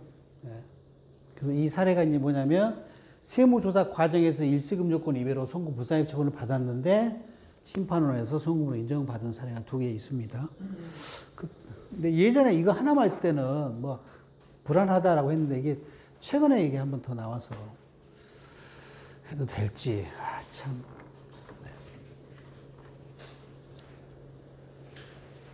네. 그다음 임원이 퇴직연금에 가입할 수 있나요? 있죠. 선택하면 가입이 가능합니다. 네, 가능하고 일단 그리고 그러면 임원은 원래 근태법 적용 대상자가 아니잖아요. 임원이기 때문에 근로자가 아니기 때문에 그럼 이제 임원이 퇴직연금에 가입을 했으면 그럼 그 임원도 근태법을 지켜야 되느냐 어떻게 해야 될까요? 어떻게 보세요? 고용노동부 해석은 지켜야 된다. 네가 임의적으로 근로자 관련 법령을 적용받겠다고 연금 들어온 건데 근태법 지켜야지라고 보는 거죠. 합리적으로 판단해도 그렇죠. 그죠? 그때 배수를 못 받나요? 네? 배수를 못 받나요? 그때? 아니요. 근태법에서 규정한 예를 뭐 중간선 사유 등 이런 것들. 아까 우리 그 중간선 사유 같은 게 이제 우리 법인세법 3개월 향해 질병치료만 하면 됐잖아요. 근데 근태법은 이게 6개월이고 이게 치료비 요건이 이게 있거든요. 이럴 때 이제 문제가 될 수도 있겠죠. 그러니까 이제 주는 금액 자체는 정관에 정하기 때문에 이걸 뭐 부인할 수는 없죠. 근태법에. 근데 제가 직접 당한 건 아닌데 들은 얘기로 그 회사가 3개월 질병치료 해당돼가지고 중환선을 했는데 세무서에서 의료비 요건 위배했다고 해서 가지금 처분했다고 하는 사례가 있다고 얘기 또 한 번 제가 듣기는 했어요. 제 기장업체가 그런 건 아니었고. 그래서 이제 세무서도 이런 대응하는 이런 게 굉장히 빨라요. 빨라서. 그래서 개인적으로는 임원은 연금 가입하는 게 좀 바람직하지 않다고 봐요. 왜냐하면 퇴직연금 제도 자체는 근로자를 위한 제도고 근태법에서 정하는 수급권 안전장치 개념이잖아요. 근데 임원은 사실 그거랑 관련이 없죠. 그래서 은행이 사실은 이제 농간 부려가지고 그냥 들어가는 경우가 많죠. 대표가 나도 근로자처럼 연금할 거야라고 선택해서 했다라기보다는 은행에서 그냥 연금규약 신고할 때 그냥 몰래 쓱 넣어가지고 이런 경우도 많죠. 근데 이거 은행에서 그거 알고 하면 해약할 수 있는데 은행이 갑의 지위에 있는 경우가 많아서 못하죠. 못해요. 심한 데는 심합니다. 은행 지원장들의 성향에 따라서. 제 기장업체 한 군데는 연말에 이제 대출 심사하는데 그 연금 납입할 금액을 딱 찍어주는 은행도 봤어요. 이번에 5억 납입하래요. 연금 불이백으로. 어떻게 해야 돼요? 했어요. 네. 꺾기 아닌 꺾기. 그 금액까지 그렇게 찍어주고 너무 심한 것 같더라고요. 그래서 금감원에 투서를 해야 되나. 그런 일도 있어요. 자, 그 다음에 이제 마지막인데 임원퇴직금과 상속. 그러니까 아까요, 대표님, 우리가 임원 보수를 결정하는 가장 근본적인 이유가 상속세라고 말씀드렸잖아요. 상속세가 만약에 없어지면 대표님이 업무 결정하는 기준이 생활비라고 그랬잖아요. 완전히 판이 다 틀어지는 거예요. 퇴직금과 상속세를 한번 생각해 보세요. 그러니까 우리가 은퇴로 인한 퇴직이면 대표님이 내가 언제 은퇴해야지라고 그 시점을 선택을 하시죠. 그죠? 근데 이제 갑자기 사고로 돌아가실 수도 있잖아요. 그때는 대표님 은퇴 시점을 선택한 게 아니에요. 내가 죽고 싶어서 죽는 게 아니니까. 그러면 이때는 은퇴자의 퇴직 소득이 아니라 상속인의 상속 재산이 됩니다. 그죠? 네. 요거랑 관련이 있어요. 요거랑. 퇴직금이, 그러니까 회사 임원 퇴직금 지급 규정이 있어요. 근데 그 규정상 지급할 퇴직금이 30억이에요. 대표가 갑자기 돌아가셨어요. 규정 그대로 살아있는 거죠. 그죠? 자, 그러면 이제 대표 돌아가셨으니까 상속세 신고를 해야 되잖아요. 회사 주식가치 평가해야 되고요. 그다음에 대표님 개인이 받는 거 상속세 또 재산으로 계산해야 되잖아요. 대표님이 가진 뭐 예금, 부동산, 뭐 주식, 그 다음에 간주 상속 재산이라는 게 있죠. 퇴직금이 간주 상속 재산이에요. 30억이 피상속인의 채권으로 해가지고 상속 재산, 개인 상속 재산으로 잡혀요. 네? 그러면 이게 개인 상속 재산으로 30억이 잡힌다는 얘기 뭐냐면 이 대표님은 무조건 상속 최고세를 50% 내는 분일 거예요. 한계세율이. 그러면 회사의 규정이 살아있고 갑자기 이렇게 사고로 돌아가시게 되면 대표님인 개인 상속재산, 간주 상속재산이 퇴직금으로 30억이 잡혀요. 그럼 그 얘기는 뭐예요? 15억을 상속세로 내야 되는 채권으로 바뀐다는 거죠. 그죠? 그럼 상속인의 입장에서 한번 생각해 보세요. 아빠의 회사에 퇴직금 지급 규정 30억이 있는 게 상속인 입장에서 좋을까요? 안 좋을까요? 예, 안 좋죠. 그게 차라리 규정이 없었으면 30억이 예, 빠지는 거잖아요. 상속재산에서. 10억을 안 내도 되는. 이 안에 이제 뭐 회사에 있는 자산은 뭐 숨어 있거나 이렇게 되겠죠. 예. 상속인의 입장에서는요, 불리해요. 예. 그래서 갑자기 사고로 죽으시면 안 돼요. 임원퇴직금 30억 넘게 있는 데들. 근데 저건 어떻게 해야 돼요, 그럼? 방법 없죠. 원칙적으로는. 네. 원칙이라기보다 이거는 다른 편법을 쓰지 않으면 이거는 피할 수 없는 거죠. 그냥 이거 선택할 수 없는 거니까. 어쨌든 상속이라는 이슈가 생기면 퇴직금, 그러니까 우리가 이 상황일 때는 정말 퇴직금은 수십억을 지급받더라도 한 10%대 세금밖에 안 내는 정말 중요한 소득 유형이고 이걸 반드시 꼭 지키고 플랜을 설계를 해야 되는 그런 소득인데 이런 상황일 때는 퇴직금 지급 규정이 없는 게 상속인한테 더 유리할 수 있다. 그럼 이 상황을 그러면 갑자기 죽었을 때도 퇴직금을 피상속세나 상속인의 간주 상속세로 포함이 안 되게 하려고 그러면 어떻게 해야 될 거냐? 원칙적인 방법 있을까요? 없어요. 편법밖에 없어요. 네. 편법밖에. 네. 네. 퇴직금 일단 여기까지 하고요. 네. 이제 마지막 배당인데요. 지금 어차피 대표님 제가 6시까지 해도요. 이 교환 제가 준비한 이 배당속과 자본거래 이게 2시간짜리 교환이거든요. 뒤에 이제 영리법인 주주 뭐 이런 증여 문제는 참고하시라고 그냥 놓는 겁니다. 네.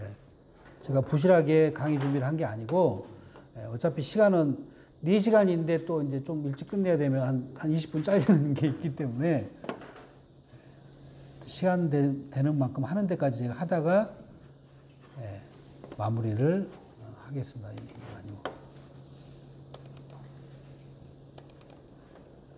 전 개인적으로 배당소득을 굉장히 중요하게 여기는 소득이거든요. 그래도 예전보다는 정말 많이 바뀐 게요. 예전에는 대표님들이 배당은 이거 배당은 하면 안 되는 소득이라고 생각하시는 분들이 많았어요. 지금 많이 바뀐 것 같아요. 지분 쪼개가지고 일부러 막 배당하고 이런 데 굉장히 많아요. 그래서 배당이 다른 소득과 완전히 다른 하나의 개념이 등장하는데 소득을 지급할 때 우리가 아까 문제 삼았던 그 상속세 있잖아요. 이걸 줄이는 기능을 하는 게 배당소득이거든요. 배당밖에 없어요. 네. 그래서 이걸 중요해서 그걸 한번 인식을 하시고 아까 맨 뒤에 대표님 100% 가지고 계셨다고 그랬잖아요. 그 100% 지분을 사람으로 좀 나누는 작업을 하셔서 배당을 매년 이렇게 집행을 하게 되면 굉장히 절세가 됩니다. 굉장히. 눈에 보이지 않는 절세 금액, 그걸 오늘 보시는 눈을 가지고 돌아가시면 될 것 같아요. 배당소득. 목차가 좀 깁니다. 그래서 아마 원래대로 하면 여기서부터 강의를 못 드릴 거예요. 그래서 일반적인 배당에 대한 것만 말씀드리고, 이제 초과 배당 영리법인 주주 부분은 아마 이제 많은 그런 뭐 컨설팅 하는 분들이 이런 것들에 대해서 회사에 와서 아마 말씀들을 하실 거예요. 이제 그럴 때 뭐 잘 협의하셔가지고 기장세무사하고도 충분히 협의하시고 그렇게 해서 의사결정을 하시면 됩니다. 뭐 특별한 거 없고 이것도 뭐 다 아시는 내용이고요. 이것도 하나 이제 기억을 하셔야 됩니다. 그 가처분 소득 개념인데요. 급여를 1억 받을 때하고 배당으로 1억 받을 때하고 그 받는 소득을 받는 사람 주머니에 어떤 소득이 더 많이 남아 있을 것 같으세요? 1억이요? 네, 급여로 받을 때하고 배당으로 받을 때. 급여가 많이 남아 있을까요?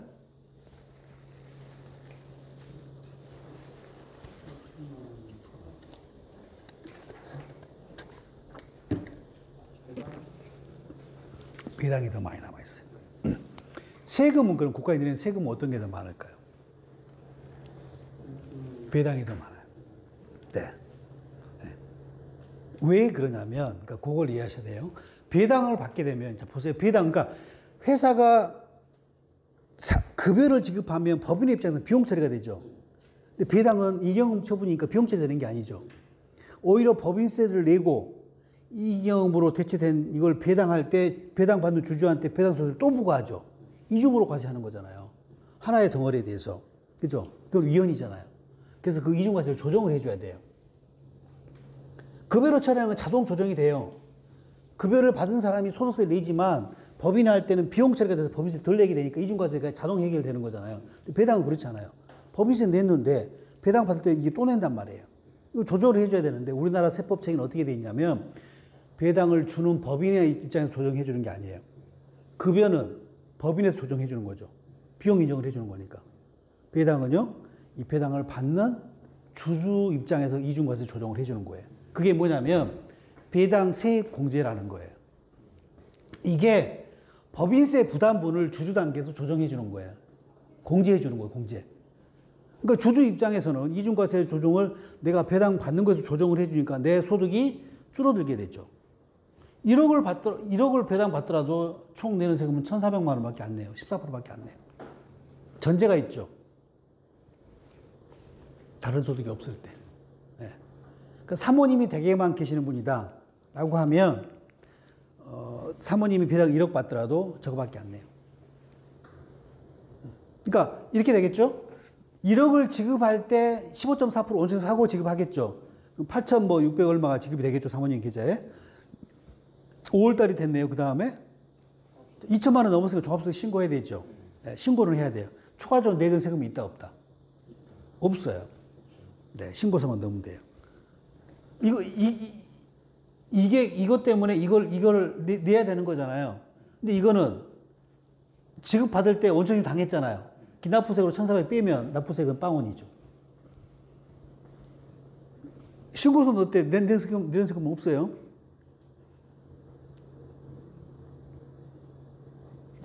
아직 고민하고 계세요? 아니, 배당금 지급할 때 15.4% 뗐잖아요. 원천이 당했잖아요. 주주 입장에서는. 그 다음에 5월달에 종합세 신고하는데 이 금액을 내야 되잖아요. 그죠? 근데 내가 배당 받을 때 이 금액이 이미 원천이 당했잖아요. 기납부세액으로 빠지잖아요. 그러니까 결정세액은 영원인 거죠. 1억에서 종합소득 신고할 때 2천만 원은 금융소득 빼고 아니, 여하튼. 네, 여하튼. 네. 2000이 초과되는 건 이제 합산과세 되는데, 어쨌든 금액이 실효세로 보면 딱 1,400이 나온다고요. 근데 이제 그 원천세액 공제하면 내는 게 없다라는 거죠. 그래서 우리가 이게 텍스 플래닝 하실 때, 다른 속이 없는 사람한테 1억 정도 배당을 뿌리게 되더라도 14%만 내면 된다. 그러니까 예를 들면 이런 거죠. 남편이 가지기금이 있어요. 네. 그래서 남편이 100% 갖고 있는데 이 지분을 한 10주 정도를 배우자를 주주를 만들었어요. 그 배당을 하는 거예요. 사모님 집에서 살림만 하시는 거예요. 남편이 1억을 결의해요. 남편이 배당을 다 포기해요. 그 사모님한테 배당을 다 주는 거예요. 자, 지금은 당해 법인에 이런 식으로 초과 배당을 안 하죠. 증여세가 과세되니까. 그죠?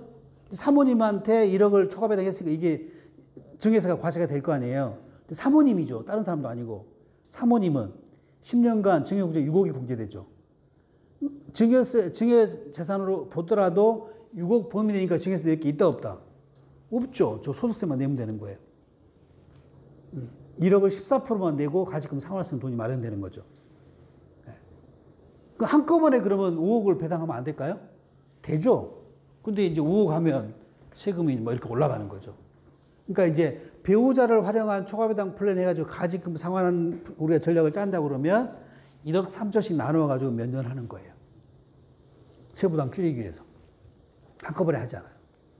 네. 저는 개인적으로 어떻게 보면 논란이 있거나 이제 이런 뭐 증여 이익 소각을 하는 것보다 오히려 요거 해가지고 그냥 10% 내고 안전하게. 네. 왜냐하면 지금 증여 이익 소각은 그 배우자한테 지급된 소각 대가가 다시 남편한테 와가지고 남편 가지금 상환하는 것들은 법원가도 다 깨지고 있잖아요. 그러니까 그런 경우라 그러면 차라리 증여용지 쓴 게 없다 그러면 배우자 당해 법인의 초과배당 요거 활용하는 게 더 안전할 수 있다. 네. 그래서 그거 한번 고민해 보세요. 여기에 다를 수 없을 때 어린 자녀 마찬가지죠. 근데 이제 소득세는 이런데 이게 뭐 나오는 거 있잖아요. 이게 신고하고 나면 네, 건보료 정산보험료 나오잖아요. 그러니까 이게 참. 네. 근데 방법이 없어요. 그러니까 그거 싫으면 저 과테말라 가셔야 돼요. 한국에서 사발 어쩔 수 없어요. 그 빠질래야 빠질 수가 없는 거예요. 피할 수가 없어요. 그리고 건보료는 앞으로 계속 오르죠. 국민연금도 계속 오를 이제 13%뭐 이렇게 분명히 할 텐데. 그 유럽의 선진국들은 건보료율이 13%래요, 소득에. 그러니까 동양에서 비교적 의료보험, 건강보험 체계가 잘 된 나라가 대만이라고 그러는데 대만이 건보료율이 10%를 합니다. 우리나라 지금 7.09%예요. 그거 적어도 10%를 향해서 계속 갈 겁니다. 유일하게 올해 작년 2년 동결됐거든요. 건보료율이. 이례가 없는 일이에요. 네. 내년에 분명히 오를 겁니다. 내년에. 3년 연속 동결될 리가 없어요. 해마다 올랐어요. 해마다. 조금씩. 네. 피할 수 없습니다. 건보료. 사업하는 사람들 건보료가 제일 아깝죠. 고소득자들은 뭐 좋은 걸 많이 먹어서 그런지 아프지도 않아요. 병원 갈 일도 없고. 혜택 벌리는 일이 없잖아요. 국민연금은 뭐 이제 최고 한도도 낮고, 뭐 적어도 낸 거보다 더 받으니까, 국민연금은. 건보료 완전 소멸이죠, 소멸. 그러니까 국민연금은 저축성 상품인 거고, 건보료는 소멸성 상품인 거. 혜택도 못 보는. 그래서 지분구조를 이제 분산설계인데, 기속처 변경된다는 이 개념이 나오거든요. 그러니까 이게 상속세랑 깊은 연관이 있는 거거든요. 네. 먼저 이 얘기를, 강남에 있는 재산가들은, 꼭 강남이 아니라 이제 돈이 많은 재산가들은 애가 태어나면 이제 호적에 올리면서 5억 원을 현금으로 증여한다, 뭐 이런 얘기 들어보셨어요? 자, 5억 증거한다 그러면 그냥 뭐 증여공제 무시하고, 증여세가 1억까지가 10%, 1억에서 5억까지가 20%잖아요. 5억 증여하면 약 9천만 원 증여세를 내요. 이제 공제하고 뭐 세액 공제하면 좀 떨어지긴 하는데 그냥 무시하고. 예. 보세요. 생각해 보세요. 이 재산가들이 돈도 많고 머리도 좋은 사람들일 텐데, 아니 깐난애기가 무슨 돈이 필요하다고 거의 1억 가까이 증여세를 내고 5억을 증여할까요? 미친 거죠? 맞아요? 네, 절대 그게 아닌 거죠. 그러니까 지금 말씀드린 대로 깐난애기가 돈 필요 없어요. 근데 이 사람들은 9천 증여세를 내고 깐난애기한테 5억을 증여한단 말이에요. 그 이유가 뭐냐? 그 이유가 뭘까요? 상속세 때문인 거죠. 만약에 아까 우리 연봉처럼, 급여처럼 대한민국이 상속세가 없는 나라라고 그러면 깐난아기한테 9천만 원 증여세 내고 5억을 증여하면 바보죠. 그건 바보죠. 미쳤어요. 그렇잖아요. 근데 이런 겁니다. 이게 사전적인 힘인데, 그 재산가들은 재산이 많아가지고요. 재산이 상속세 나이가 30억이 넘는 사람들이어서 죽을 때 무조건 한계수로 50%를 상속세 내는 사람들일 때 그게 그런 행위를 해요. 수백억인 재산가들 무조건 50%를 두드려 맞는 거예요. 자, 그럼 보세요. 내가 지금 깐난애기한테 5억을 증여하면 20% 두드려 맞은 거잖아요. 예? 20%를 지금 내가 내면 내가 나중에 50% 두드려 맞을 거를 20%로 피하는 효과가 생겨요. 증여하는 순간 20%를 내는 순간 30%가 절세가 되는 거예요. 그죠? 네. 이걸 볼 줄 아셔야 돼요. 배당할 때. 그리고 깐난에게 5억 들어간 거 이 부모가 가만히 놔둡니까? 애플 주식 사놓죠. 예? 그 나중에 5억이 50억 되잖아요. 그럼 9천만 원 낸 거 본전에 몇십 배를 뽑고도 남죠. 그렇잖아요. 이게 사전적인 힘이에요. 네. 네.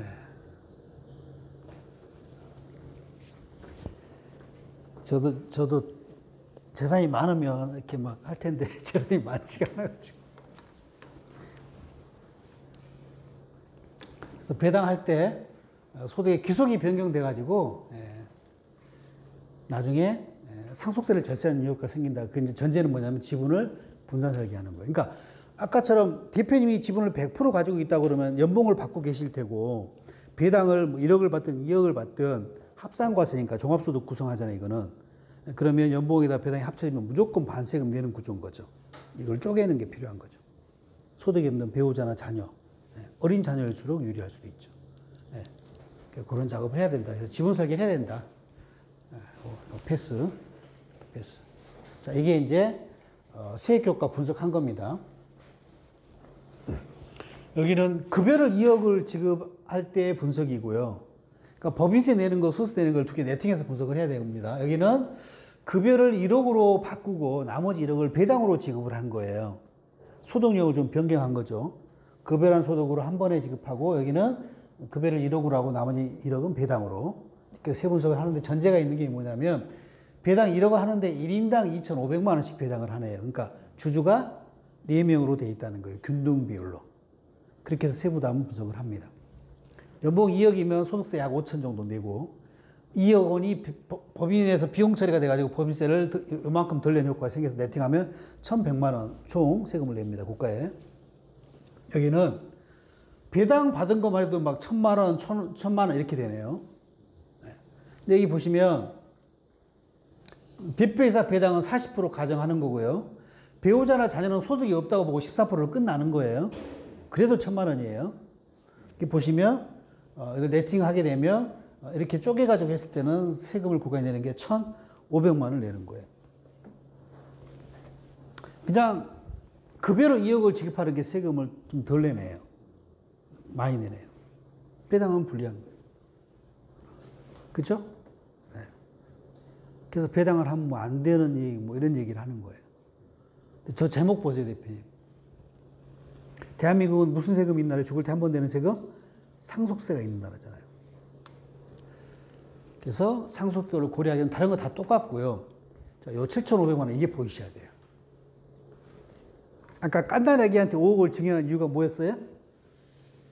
주머니를, 그러니까 대표님의 부모님의 주머니에 있던 돈을 자녀의 주머니로 옮기는 순간 미래의 상속세 50%가 주는 거잖아요. 그죠? 여기 잘 보세요. 이 급여 2억 누구 주머니로 갔냐면 대표님 주머니로 갔어요. 여기서 1억 대표님 주머니로 갔고요.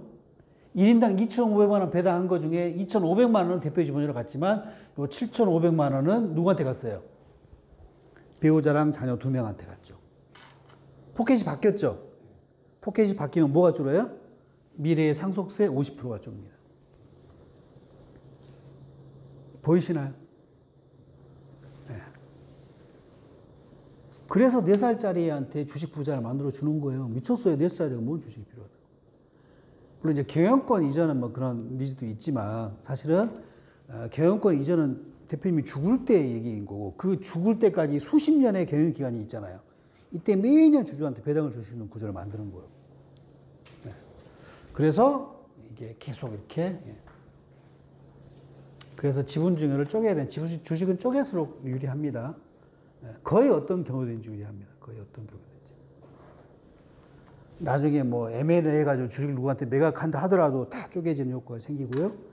회사를 뭐 청산하는 과정으로 가더라도 청산할 때 각각의 의제 배당도 균등하게 분산되니까 세부담이 낮을 가능성이 더 큰 거고요. 상속으로 가면 이제 또 상속 측면에서 유리하겠죠. 대표님 지분이 적으니까 피상속 지분이 그만큼 줄어져 있는 상태인 거니까.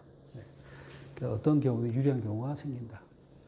그래서 이게 상속세를 고려했느냐 그렇지 않을 때 의사결정이 달라집니다. 그러니까 상속세를 고려하지 않으면 배당하면 불리한 거예요. 바보짓인 거예요. 근데 상속효과를 감안하면 배당은 지분구조, 그러니까 전제가 있죠. 지분구조의 분산 설계가 필요해요. 왜? 포켓이 바뀌어야 되니까. 대표 주머니로 가는 게 아니라 다른 사람 주머니로 보내는 구조가 짜져야 되니까 포켓이 바뀌어야지만 상속세가 준다. 그래서 소득의 기속적 변경으로 상속세 감소 효과를 고려하면 배당하는 게 장기적으로 절대적으로 유리하다라는 거. 지분의 구조를 짜야 되는 거고요. 요거 아까 보셨던 거. 실제 실무할 때, 실무할 때 요게 이제 명의계산 청구서가 이제 주주가 청구하는 거고요. 그 다음에 회사는 뭐 주권 미발의 확인서를 교부한다든가 이렇게 합니다. 네. 그 다음에 계속 효과. 실제 사례인데요. 그러니까 이게 이제 보세요. 주식의 30%를 5세 자녀한테 증여를 하려고 했더니 증여세가 지금 주가가 높아가지고 2억이 나와요. 2억이. 그럼 대부분의 대표님들은 야, 2억 내고 이거 증여하려고 하실까요? 어떠세요? 느낌이? 2억 나중에 하지 이렇게 돼요.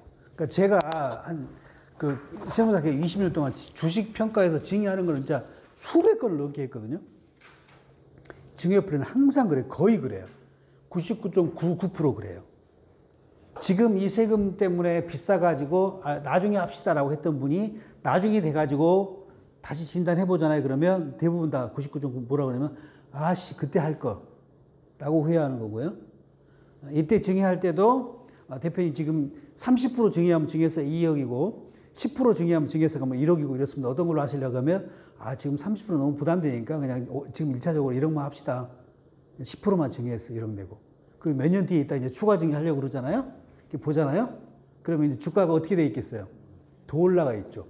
그럼 그때 뭐라고 또 후회해요? 그때 김세현 말 듣고 30% 할 걸. 이래요. 반대의 경우도 전혀 없진 않아요. 0.0001%로 있어요. 어떨 때겠습니까?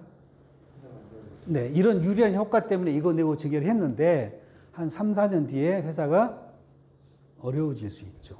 이거 미래 영역이니까. 그러니까 적어도 대표가 이 2억을 내고 증여 의사결정을 했을 때는 우리 회사는 적어도 5년, 10년 안에 계속 성장한다는 확신이 있을 때거죠. 대표가 불투명하면 절대 하지 않아요. 기다립니다. 근데 사람이 이제 대표도 신이 아닌 이상 미래 예측이 틀릴 수도 분명히 있는 거죠. 그럴 일이 있습니다. 그래서 어려워지면. 하여튼 2억을 이제, 그리고 이제 실제 2억이지만 증여세 연부연납 5년 가능하죠. 6으로 쪼개가지고 5년 동안 나눠낼 수 있잖아요. 그거 감안하면 얘는 몇 천만 원 안 내고 할 수 있습니다. 물론 뭐 담보 제공해야 되지만. 자, 이렇게 했어요. 2억을 내놓은 분들이 가져가는 효과. 12억의 합법적인 자금 출처. 대표님이 받을 거를 이렇게 쪼개서 하는 거니까 대표님 부담한 세율과 배당 받는 자, 5살짜리예요. 15.4% 하면 이것만 해도 벌써 3억이 넘고. 그 다음에 상속세 절세 효과. 이게 보셔야 돼요. 네. 매년 보내는 금액에 상속세가 줄어드는 거고요. 그 다음에 더 큰 게 이거죠. 알파. 저거 정도 하는 사람이면 부모는 정보력이 다른 사람일 수도 있죠. 네. 저 사람들이 손 대는 거는 나중에 무조건 100배가 불죠. 자녀한테 배당받은 저 돈 가만히 놔두겠습니까?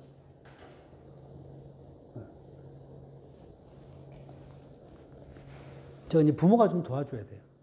대부분 주식 사고요. 일부 요새 보면 또 금 사가지고 이렇게 또 저장해주고 그러더라고요. 근데 부동산 투자는 항상 들어가는 거죠. 모찌 좀 모이면. 주식도 사놓고.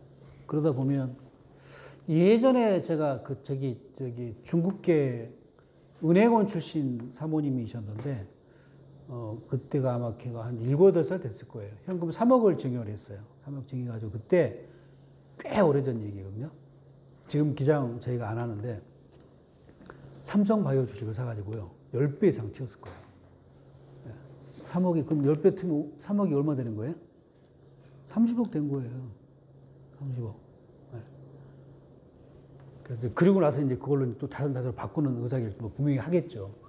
그 중에 이제 다 부동산이고, 그 사람들이 사는 부동산, 우리가 사는 부동산이랑 틀리죠. 양평에 이런 땅, 뭐 이렇게 되는 거죠. 막 오르는 땅. 실제로 부자들은 우리랑 사는 리그가 틀려요. 예전에 제가 이제 그 막 초부자, 저 평창동 저 꼭대기 쪽에 있는, 그 자문한 적이 있었는데, 성격이 개팍해가지고 지금은 딴 데서 해요. 네. 근데 뭔 얘기하다가 갑자기 전화 와서 잊어버렸네. 아니 뭔 얘기 하려다 그랬지? 정보. 그 리그 있는 사람들은요, 매달 그 첫째 주 무슨 요일날 롯데호텔 그 비밀 공간에서 만난대요. 그래서 이제 뭐 거기서 정보 막 어디 땅 뭐 이런 거 어디 주식 뭐 이런 얘기 하는 거. 사놓으면 이제 오르는 거죠. 네. 평창동은 우리 원래 동네로 보면 우리 관악구 저 예전에 제가 신림동에서 고시 공부했을 때 위로 올라갈수록 싸잖아요. 전 맨 꼭대기에서 공부했거든요. 밑에는 잠만 자는데 50만 원인데 그 위에는 잠도 재워주고 새끼 다 주고 30만 원 막 이랬으니까. 근데 평창동은 올라갈수록 집값이 비싸죠. 그 집은 대문 들어가면 이렇게 엘리베이터 타고요. 딱 올라가가지고 구름다리로 쫙 가야 안채로 가는 그런 집이 있었어요. 하여튼 그래서 이런 2억을 내는 분들이 이런 효과를 가지고 가시는 거다. 사전 증여를 하셔야 되는 거고요. 이거 읽어보시면 됩니다. 그래서 이거를 세금이라고 생각하지 마시고 증여했을 때는 그걸 미래에 대한 투자로 생각하셔야 된다. 설명하시면 되고, 이게 사전 증여의 힘이죠. 지금 100억짜리 부동산 증여하려고 50억 증여세를 내야 되는데 이게 아까워서 안 하면 나중에 이게 수십 년 뒤에 이게 1,000억이 되고 뭐 500억이 되고 뭐 이럴 수 있는 거잖아요. 그러면 상속세로 500억을 내야 된다라는 거죠. 그래서 미리미리 해야 되는 거고요. 네, 그리고 합법적인 자금 출처를 만들어줄 수 있는 수단이 됩니다. 또 읽어보시면 되고요. 배당 플랜 실무 유의사항, 아까 이거 보셨으니까. 배당은 진짜 세무 리스크가 1도 없습니다. 1도 없습니다. 아까처럼 이제 말씀드린 것처럼 뭐 급전이 필요하고 그럴 때 내가 10억을 회사에서 빼고 싶어도 상여금으로 못 빼는 거예요. 그러니까 회사 이익이 상여금으로 빼려고 한 30억은 나야 되는 거죠. 그걸 초과해서 낼 수 없어. 근데 이제 배당은 회사 이익이 10억이 나도 그동안 이해금이 있는 게 뭐 예를 들어 30억이 있다 그러면 30억 다 빼도 돼요. 배당으로. 물론 세금이 많겠지만 뺄 수 있다 없다가 일단 갈리는 거고요. 세무 리스크가 없는 소득이다. 그래서 지분 설계 하셨으면 매년 안정적으로 배당 플랜 하셔야 돼요. 안정화 정책으로 배당 플랜 하셔야 되고. 중간 배당을 요새 많이 활용을 하거든요. 그래서 요새 뒤에 있는 내용 특정 법인, 가족 법인이라고 얘기하는 사람들이 있는데 이걸 활용하게 되면 거의 정기 배당 못하고 중간 배당 형태로 많이 하게 돼요. 뭐 1년 이내 합산 규정하고 뭐 이렇게 입금 불상의 규정 이런 거 적용 이런 것 때문에 3월에 못하는 경우가 많거든요. 그때 중간 배당으로 하게 됩니다. 근데 원래 중간 배당 이사회를 하게 돼 있고요. 네, 조금 차이가 있죠. 어쨌든 여러분은 이제 실제 하실 때는 이제 세무대리인 도움 받으셔야 되는 거니까 이제 개념만 이해하시면 될 것 같고요. 하나 중요한 게 이제 중간 배당 하려고 그러면 먼저 정관 규정 확인하셔야 됩니다. 정관에 중간 배당 하실 때는 규정이 있어야 합니다. 그래서 이제 이게 정관에 규정이 없는데 하게 되면 이제 세무상 가직금 처분을 받기 때문에 정관 규정 확인하셔야 되고 혹시라도 정관에 중간 배당 할 수 있는 내용이 기재가 안 돼 있으면 정관 변경 먼저 하셔야 됩니다. 정관 변경 먼저 하시고 그 다음에 실무적으로 중요한 게 요 중간 배당 기준일 관련된 내용이거든요. 이것도 조금 상법 내용 어려울 수 있는데 중간 배당 관련 정관 규정에 중간 배당 기준이 정해져 있는 형태의 사례가 있고요. 정해져 있지 않은 경우가 있어요. 정해진 거란 뭐냐면 중간 배당, 그러니까 원래 배당은 3월 달에 하는 건데 중간 배당은 이사의 결의로 일정한 날을 정해가지고 한 번 더 할 수 있는 제도잖아요. 근데 이제 정관에다가 우리는 7월 1일자 기준 주주를 대상으로 중간 배당을 하겠다라고 정할 수 있어요. 그러면 그렇게 돼 있는 경우에는 중간 배당 기준일에 대한 공고가 필요 없어요. 그냥 중간 배당 결의만 하면 돼요. 배당 얼마 할지 요 결의만. 근데 이럴 때 이제 단점이 있죠. 중간 배당은 3월 달에 정기 배당했을 때 돈이 없을 때 회사가 이사회로 아무 날로 그냥 정해가지고 탄력적으로 배당을 하기 위한 그런 편리성 때문에 중간 배당 활용을 하는 건데 날짜가 딱 특정돼 있으면 7월 1일 날 아니면 중간 배당을 못 하잖아요, 또. 그죠? 7월 1일 날 돈이 없으면 또 못 하는 거예요. 그래서 대부분 다 날짜를 정관에 특정하지 않아요. 그냥 이사회 결의를 정해가지고 한다 이렇게 돼 있어요. 그러면 그러니까 배당 기준이 뭐냐면 배당 받을 주주를 확정하는 날짜를 얘기하는 거예요. 이걸 공고를 해야 되는 거예요. 그러니까 서식을 2개를 관리해야 되는 거예요. 근데 대부분 이걸 놓치는 경우가 있어요. 같이 해야 됩니다. 같이. 중간 배당 기준을 공고를 하시고 그다음에 근데 이제 총주주 동의로 이제 공고 성립이 가능한 겁니다. 그래서 딱 정관에 7월 1일이든 뭐 9월 1일 날짜가 정해져 있으면 중간 배당 결의만 하면 돼요. 얼마 배당 결의할지. 근데 이제 그렇게 기준이 정해져 있지 않으면 기준일 공고를 먼저 하고 그 다음에 배당 결의를 추가적으로 2개를 해야 되는 거예요. 서식을. 이게 상법대로 배당하는 게 돼요. 이거를 이제 상법 절차를 안 하면 또 이제 가직금 처분 받을 수도 있죠. 그래서 이런 주식 관련된 배당 이런 자본거래 관련된 거는 상법 절차가 굉장히 중요합니다. 특히 이익소각 이런 거 할 때도 굉장히 중요하잖아요. 상법 절차가. 그래서 요거 유념하시면 될 것 같아요. 실무적으로. 네, 여기도 이제 배당소득 원천징수 시기 특례 얘기 아까 지급식 의제 말씀드렸던 거 있잖아요. 결의하고 3개월 동안 배당을 하지 않더라도 중고로 보고 세금은 내셔야 된다. 규정이 있고. 네. 그 다음에 초과 배당 얘기인데 조금 더 할까요? 네, 조금만 더 해주세요. 근데 어차피 다는 못할 거 6시까지 여기가 안 되긴 해요. 자, 이익배당 관련된 얘기인데요. 상법상은 주주평등의 원칙이 적용이 되거든요. 각 지분율에 따라서 배당을 받아야 되는데 초과 배당은 이제 그걸 달리하는 배당을 얘기를 해요. 자, 이 초과배당이 상법상 유효한지 무효인지를 보면 이런 거죠.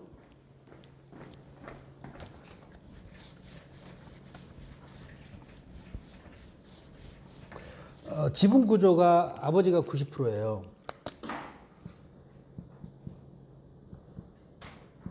그다음에 자녀가 10%예요. 이런 지분 구조일 때 배당을 주총해서 1억을 결의하면 90% 주주한테 9천만 원이 지급이 돼야 되고 10% 자녀한테 1천만 원이 지급이 돼야 되잖아요. 그죠? 자, 근데 어떻게 배당을 하냐면 9천만 원을 아버지가 받을 배당을 포기하고요.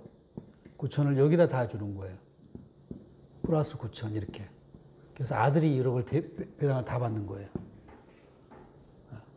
이럴 때 보시면 상법의 원칙은 지분율대로 아버지가 9천을 받아야 되는데 이거를 포기해가지고 한쪽으로 다 줘버렸단 말이에요. 그럼 이게 상법상 이런 배당이 가능한지 일단 판단이 필요한 거예요. 이 주주평등 원칙 2배 아니냐. 결과를 보면 주주평등 원칙 2배거든요. 90% 주주가 지분율대로 받아야 되는데 다 포기하고 10% 주주가 1억을 다 받았잖아요. 어떻게 생각하세요? 주주평등의 원칙이요. 주주와 회사의 법률관계래요. 그러니까 이건 뭐냐면 배당을 결하는 회사와 주주 간의 법률관계에 적용되는 게 주주평등의 원칙이라는 거예요. 그러니까 이게 상법상 무효가 되려고 그러면 이 배당 1억을 결의할 때 주당 얼마 해가지고 아빠 주주도 주당 100원, 자녀 주도 주당 100원 똑같이 주당 배당을 결의하고 총액을 1억을 결의했을 거 아니에요. 주주별로 차별한 게 없다라는 거예요. 이거 주주들 간의 문제라는 거예요. 지네들이 뭐 포기하고 이쪽으로 주든 저쪽으로 주든 세법상 증여 문제만 문제 없으면 되는 거지. 상법상은 주주평등의 원칙이 침해가 아니다라는 거죠. 그 상법상은 유효한 법률 행위인 거예요. 이게 상법상 만약에 모여가 되면 세법상도 문제가 생기겠죠. 다 가지 긍정을 받거나 이럴 수 있는 거죠. 그래서 상법상 문제는 없다라고 보시면 되는 거고요. 여기까지 하고 그냥 마무리할게요. 이 초과배당 관련된 게 2015년이 저 케이스예요. 아버지가 9천을 포기해가지고 10% 자녀한테 1억을 다 줬잖아요. 그러면 아버지가 이 포기한 이 9천만 원, 이 9천만 원이 아들한테 증여한 효과가 있지 않아요? 증여? 그죠?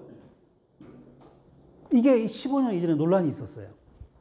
실질과세 원칙을 적용하면 아버지가 포기한 9천은 아들한테 아버지가 증여한 거다라는 주장이 있고요. 반대 주장이 있었어요. 뭐냐면, 야, 그게 아니고 아들이 1억을 배당을 받고 1억을 기준으로 소득세를 냈을 거 아니에요. 소득세를 냈는데 이거를 증여로 보면 증여세도 내야 되고 소득세도 내서 이중과세 아니냐. 이건 위헌이다. 그래서 이거는 소득세를 냈기 때문에 이건 증여로 볼 수 없다라는 주장이 있어요. 어떻게 맞는 것 같으세요?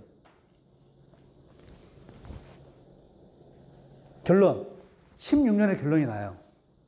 특수관계인간의 초과배당 이 9천은 아버지가 아들한테 증여한 거다라고 결론이 납니다. 상증법이 개정이 됐어요. 근데요, 묘한 게 뭐냐면, 자, 9천만 원을 아들한테 증여했으니까 증여세 계산해야 되잖아요. 증여세 계산해보고요. 아들이 9천 1억에 대해서 소득세를 냈을 거 아니에요. 이 9천에서 소득세를 계산해보는 거예요. 소득세가 더 많으면 증여로 안 본다라고 개정이 돼요. 자, 그럼 보세요. 이 9천을 계산하면 증여세가 많을까요? 소득세가 많을까요? 네, 소득세가 많죠. 왜? 소득세는 이제 8단계 누진 구조잖아요. 굉장히 촘촘하게 고세율로 올라가죠. 증여는요, 5억, 10억, 30억 이렇게 올라가잖아요. 고세율로 올라가는 게. 그러니까 이게 사전 증여 자산이 없잖아요. 그러면 50 몇 억까지 소득세가 더 많아요. 그 얘기는 뒤집으면 뭐냐면 50 몇 억까지 초과배당 하더라도 증여세 문제가 없다라는 거예요. 그게 가능한 게 16년부터요. 5년의 기간이 있었습니다. 21년에 법이 바뀝니다. 네. 그러니까 이게 16, 17, 18, 19, 20, 5년의 기간이 있었어요. 초과배당 하셨어요? 5년 동안? 네. 중견기업들은 엄청 많이 했어요. 이 경우 막 몇백억 쌓인 데 있잖아요.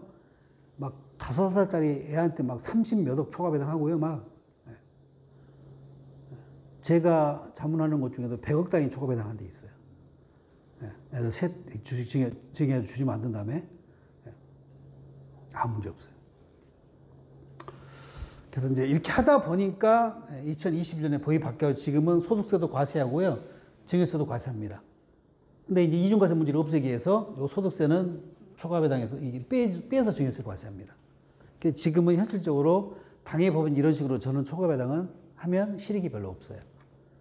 예외적으로 실익이 있는 경우가 있을 수 있어요. 상속세가 임박한 데들 있잖아요. 그냥 상속으로 가서 50% 두드려 맞는 것보다 지금 이게 공제가 되잖아요. 예. 그래서 그럼에도 불구하고 초과배당하는 경우가 있어요. 최근에 제가 자문한 데가 50억 초과배당했어요. 당해 자녀한테. 내고 하는 거예요, 내고. 그 안을 제가 짠 건 아니고 상법 절차 관련돼 가지고 다 틀 잡아주는 거, 서류 이런 작업들 제가 도와준 적이 있어요. 50억 초과배당 한다고 결론 내고 이제 온 건데 하여튼 그렇습니다. 그래서 이게 이제 그런 거예요. 우리가 이렇게 상증법 내용을 이해하고 초과배당을 활용해 가지고 잉여금 관리할 수 있는 이 5년의 기간, 굉장히 꽤 긴 기간이 있었는데 이걸 한 번도 이용하지 못한 회사도 있고 어떤 회사 또 적극적으로 막 수십억 단위, 뭐 수백억 단위로 해가지고 잉여금 관리를 해가지고 부를 이전시키는 그런 기업도 있단 말이에요. 네. 그래서 교육을 받으시면 그런 것들을 실무에 좀 적용할 수 있도록 좀 이렇게 검토를 좀 하시고, 제가 이거랑 같은 게 지금 뭐가 있냐면 내용 보시고 특정법인 증여 부분 있죠. 특정법인 이게 이제 요새 이용하는 거예요. 요거는 지금 법률적으로 문제 없는 플랜입니다. 아까 저는 개인적으로 아까 그 초과배당처럼 활용 가능한 대안이 있는데 모르고 활용 못하는 그런 기업도 많을 거라고 생각해요. 그래서 이게 이제 스토리만 잠깐 말씀드리면 대부분은 아빠 회사가 절세 플랜의 대상이 되죠. 거기서 어떤 답을 찾기 위해 노력을 합니다. 근데 때로는 밖에서 찾는 경우가 있을 수 있죠. 그래서 어떤 경우는 이 기업을 그냥 폐업으로 가서 장기적으로 청산으로 돌리고 신설법인을 새로 세팅하는 그런 경우가 있기도 해요. 근데 부를 이전시키는 방법의 하나로 아빠 법인에 있는 부가 있는데 이거를 자녀의 법인을 세워가지고 이 법인 쪽으로 아빠 회사의 부를 이전시키는 플랜 중에 하나예요. 그래서 이렇게 합니다. 자녀를 주주하는 법인을 별도로 만들어요.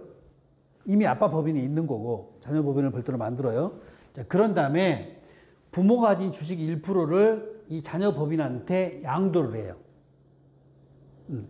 그러면 이렇게 되겠죠. 부모 법인의 주주가, 이게 자녀가 50% 이렇게 됐는데 부모 법인의 주주가 아빠가 90% 갖고 있던 거에 이 자녀 법인이 1%가 주주로 들어오는 거예요. 아빠 회사의 주주로 들어오는 거예요. 그죠? 그런 다음에 이제 뭘 하냐면 아빠 법인에서 배당을 하는데 1억을 여기서 계리하잖아요. 아빠가 다 포기하는 거예요. 그리고 이 법인한테 배당을 주는 거예요. 그러니까 이거는 뭐냐면 초과배당은 개인 주주 간에 포기하고 증여 이전되는 효과가 있는 건데 요 자녀를 뭘로 바꾼 거냐면 법인으로 바꿔버린 거예요. 이렇게. 자, 그러면 조세 문제가 어떻게 되느냐. 자녀 법인이 1억을 배당 받았으니까 법인세 내겠죠. 1억을 기준으로. 그러면 이제 이 자녀가 아빠 법인에서 이 법인한테 1억을 초과 배당을 해줘가지고 배당을 받았는데 그러면 이 주주의 부가 변하잖아요. 그럼 거기에 대한 증여세 문제는 없을까요? 주주의 가치가 변했잖아요. 예를 들면 자녀 법인이 50% 있었어요. 아버지가 100억짜리 부동산을 이 자녀 법인한테 증여를 했어요. 그러면 자녀 법인은 자본금 1억짜리 회사인데 아빠가 100억짜리 부동산을 증여해가지고 부동산이 100억짜리가 새로 생겼잖아요. 자산 수익으로 100에 대한 법인세 내요. 근데 회사의 가치가 그만큼 101억짜리가 됐잖아요. 그럼 이 주주들의 부가 그만큼 늘어난 거잖아요. 이거에 대한 증여 문제가 있을까요, 없을까요? 당연히 있죠. 그러면 의미가 없잖아요. 이거 초과배당 하면 안 되잖아요, 저것처럼. 그죠? 자, 그런데 이 주주한테 증여 문제가 있는 요 증여 의제 규정이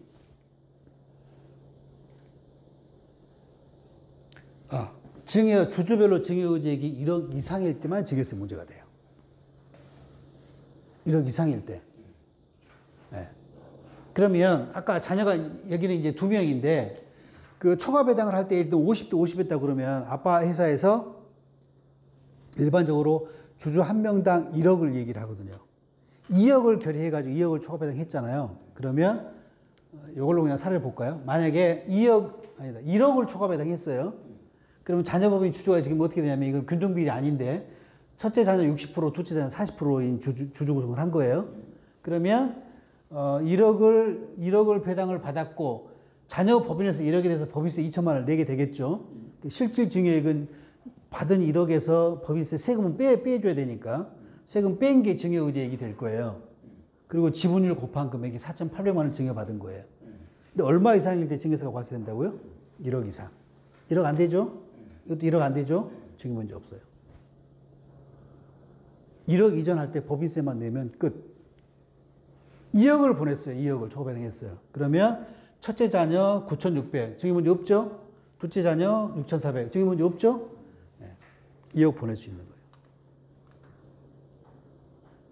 그러니까 주주 한 명당 1억이라고 보시면 돼요. 주주별로 증여의제를 계산하게 되어 있기 때문에. 만약에 특정 법인을 자녀가 6명이어가지고 6명을 지분구조를 16점 몇 프로로 해가지고 6명을 세팅을 했다 그러면 얼마 보낼 수 있는 거예요? 아빠 법인에서 자녀 법인 쪽 얼마? 1인당 1억이니까 6억 보낼 수 있는 거예요. 그래서 증여 문제 없어요. 요거에 대해서 법인세만 내면 돼요. 매년. 이 법이 이제 이 조문이 언제 어떻게 바뀔지 모르죠. 지금 현재 1억이에요. 10년 보내면 얼마 보내는 거예요? 60억. 제가 지금 첫째 자녀 6명, 둘째 자녀 3명 해가지고 9억씩 매년 보내고 있는 법인이 있어요. 10년 보내면 얼마예요? 거의 100억 보내는 거예요. 90억. 이게 이제 저는 이제 개인적으로 아까 그 초과배당처럼 5년에 초과배당을, 당해법인 초과배당 하는 게 있었는데, 이제 법이 바뀌어서 지금은 이제 못하고, 안 하고 있잖아요. 그거이지 않을까. 이게 최근에 활성화된 게 한 2, 3년 정도 되거든요. 예전에 그 초과배당 한 5년 가능했었고, 또 뭐 5년 뒤에 어떻게 될지 모르겠지만 지금 현재 가능합니다. 그래서 그걸 이제 적극 가능하면, 그러니까 자제분들이 사업을 하고 있다라 그러면 뭐 별도 법인 하나 세워가지고 지금 학생이거나 그러면 이거 힘들겠죠. 그럴 때는 아빠가 좀 주주로 들어가야 돼요. 들어가서 아빠가 대표하고 실제 그 운영하는 법인 형태를 취하는 게 그 모양새가 좋은 거니까. 안 그러면 이제 배당받는 페이퍼 컴퍼니밖에 안 되는 거잖아요. 그래서 그런 거 좀 이렇게 현실성 있게 안을 짜면 세무상도 뭐 크게 문제되지 않을 거라고 보여집니다. 그래서 이 부분들 일단 이해하시고 교재에 있는 내용 보시고 혹시 이제 그 세무 대리인이랑 한번 협의하셔가지고 가능한 케이스가 있다 그러면 한번 안을 짜보는 것도 필요할 것 같아요. 네, 이제 더 안 넘길게요. 여기서 마무리 해야 될 것 같고요. 혹시 질문 필요하시면 제가 잠깐 한 10분 있을게요. 질문하시고 나머지 분들은 아이고. 네, 죄송합니다. 어떤 긴 시간 수고하셨고요. 저는 마무리하겠습니다.